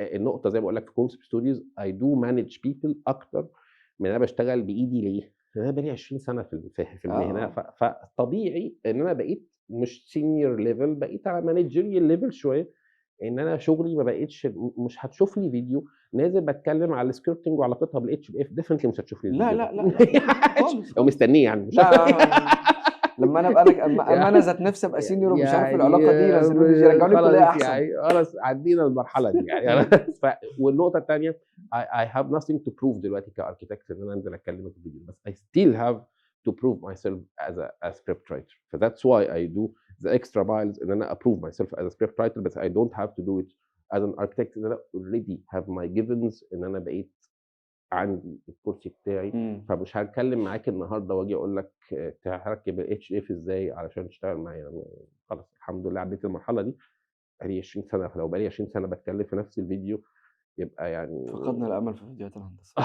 يعني لكن ممكن تشوف لي managerial videos طب ما نشوف باتكلم how managerial to video. manage يعني the studio, how to manage الorganization. multiple projects at the same time. Yes, ممكن، yes, ده حلو yes, جدًا عشان yes. أنا الله أكبر Definitely. عليّا في الموضوع ده ما how to أقولكش، hunt ملبّس 3 how مشاريع to hunt في people قطر. يعني أنا بالنسبة لي آآ أنا في مهندسين أحسن مني في الشركة، أنا proud إن أنا عندي مهندسين أحسن مني في الشركة، إمم. وthats what I do في الشركة، إن أنا أhire ناس أحسن مني، إمم. واخلّي الatmosphere يسمح للناس الأحسن مني إنها تشتغل، إمم. واحافظ على الناس الأحسن مني، وادّيهم يعني room to grow أحسن مني، أدّيهم facilities واخلّيهم مش بس كده إن هم يمتلكوا الشركة، ويبقى عندي في يوم من الأيام my retirement plan إن الشركة دي تقوم بناس بعدي. إمم. I'm proud إن أنا باقول ده، وفي ناس بتزعل مني في ده، بس أنا بالنسبة لي ده قمة التقدُّم الإداري من وجهة إمم. نظري. صح. وتفصيلة مهمة تانية برضه ما بين الهندسة والكتابة، إن الكتابة ليها audience. يعني أنا بيقرا لي مجموعة من القُرّاء، إمم. ممكن يبقوا حابين يشوفوا مين أحمد عثمان، يتكلموا أو يشوفوا أحمد بيتكلم في إيه، الأيديولوجية بتاعتي إيه، يبقى عندهم هذا الفضول. إمم. عكس الهندسة. الclient عندي في الهندسة، الclient عندي في الهندسة عايز العكس، عايز privacy. يعني أنا لو أنا for example عملت لك بيتك كلفتك 10 قروش، أنت مش هتبقى عايز ولا صورة بيتك تنزل، ولا هتبقى عايز اللي دفعته في بيتك يتعرف. concept. فهيبقى الclientele عندي عايز privacy، عكس الaudience في القراء عندي عايزين engagement. إمم. فالطبيعي إن بالتبعية إن أنت تلاقي إن الجزء بتاع الميديا عندي واخد حجم الaudience. لكن أنا الclientele بتوعي مهما كان، أنا ممكن الرواية يقراها few thousands في السنة، إمم. لكن أنا بالنسبة لي أعمالي الهندسية بتتعد على صوابع الإيد اللي بابنيها. أنا ما بابنيش كل يوم فيلا والّا قصر والّا whatever. فأنا بالنسبة لي الحاجة ال ال ال ال يعني هاقول الvalue بتاع الحجم عندي الهندسي بيخلّيني إن أنا بابني بضعة بيوت كل سنة، تاخد إمم. منّي attention، تاخد منّي مجهود، تاخد منّي يعني behavior في حياتي كبير أوي. أنا وteam كبير من المهندسين والtechnicians، عشرات من الناس اللي بتكون شغّالة في المشروع الواحد. إمم. فالطبيعي لو أنا في السنة مخلّص 20 مشروع، فغير رواية واحدة قراها 20,000 بني آدم. صح. فال ال ال ال ال الexposure بيختلف لفرق الصناعات، إمم. مالوش علاقة بالمجهود الimpact بتاعي هنا والimpact بتاعي هنا. الفرق في إيه؟ الimpact بتاعي في الرواية أو في السيناريو هو خالص منّي، يعني ال100% بتوعي فيه. المشروع اللي باشتغل فيه هندسيًا الimpact بتاعي ممكن يكون أقل واحد من الفريق، لإن أنا ممكن يكون في مهندسين شايلين المشروع whatever، أنا باsupervise وباتابع وباعمل on ground في team وفي جيش شغال. إمم. ف الحاجة اللي بتبان في الDNA بتاع العمل الفني أو الروائي أو السينمائي إن ده مجهود فردي إلى حدٍ ما. لكن أنا في الشغل بتاعي الهندسي أنا فرد من مجموعة ترس في وترس مجموعة في تروس. مكنة، وغير كده يعني أنا باشوف ده الصح. إمم. إن أنا بالنسبة لي منشأ وصرح بيتعمل لازم يكون في entities كتير شغالة، ولازم يكون في organization رهيب، ولازم يكون في members كتير جدًا في الteam. فلو أنا خدت credit لوحدي يبقى ظلم بَيِّن، وأنا بالنسبة لي يعني يكفيني فخرًا إن اسمي موجود على المنظومة. لكن أنا دايمًا باقول إن أنا أقل واحد باعمل مجهود في الteam بتاعي، ولولا ده ما كنتش هاقدر أعمل الإنتاج الأدبي أو الفني بتاعي. يعني برضه ما فيش فيديوهات هندسة. ما فيش أمل، ما فيش ما حاولش. طيب في النهاية دلوقتي، خلّينا نwrap up لإن أنا حاسس إن إحنا كويس إن في نهاية، يعني أنا بدأت فممكن أتطمن. أنا يعني أوقّف على كده عشان ممكن نكمّل لبُكرة. طيب خلّينا دلوقتي في النهاية يعني حلو جدًا إن الواحد عامةً يكون بجانب الشغل الأساسي بتاعه أو مش الpassion الأساسي بتاعه، طب يعني بغض النظر عن التعب طب اللي بحب. والمجهود والفلقة الواحد بيتفلق نُصّين، بس هو كويس جدًا وحلو إن الواحد يكتشف إن هو عنده passion تاني أو حاجة تانية ويعرف إن هو ينمّيها ويشتغل عليها ويوصل فيها لmilestones زي ما أنت قُلت. والأكثر حظًا إن هو ممكن يكون الprofession بتاعه مبني على الpassion بتاعه. أكيد. بس يعني هو وتاني عشان أوضّح، أنا يعني جزء كبير من my passion still في الarchitecture. أنا مشاكلي في الarchitecture مشاكل market نفسها، إمم. إن أنا طموحي في الarchitecture في حاجات كتيرة جدًا ما بقتش متاحة زي الأول. أنا نِفْسي يبقى عندي القدرة إن أنا أبني كل بيت بييجي لي from scratch. بس again إحنا بنتكلم في الmarket المحلي عندنا في القاهرة في الشغل بتاعي.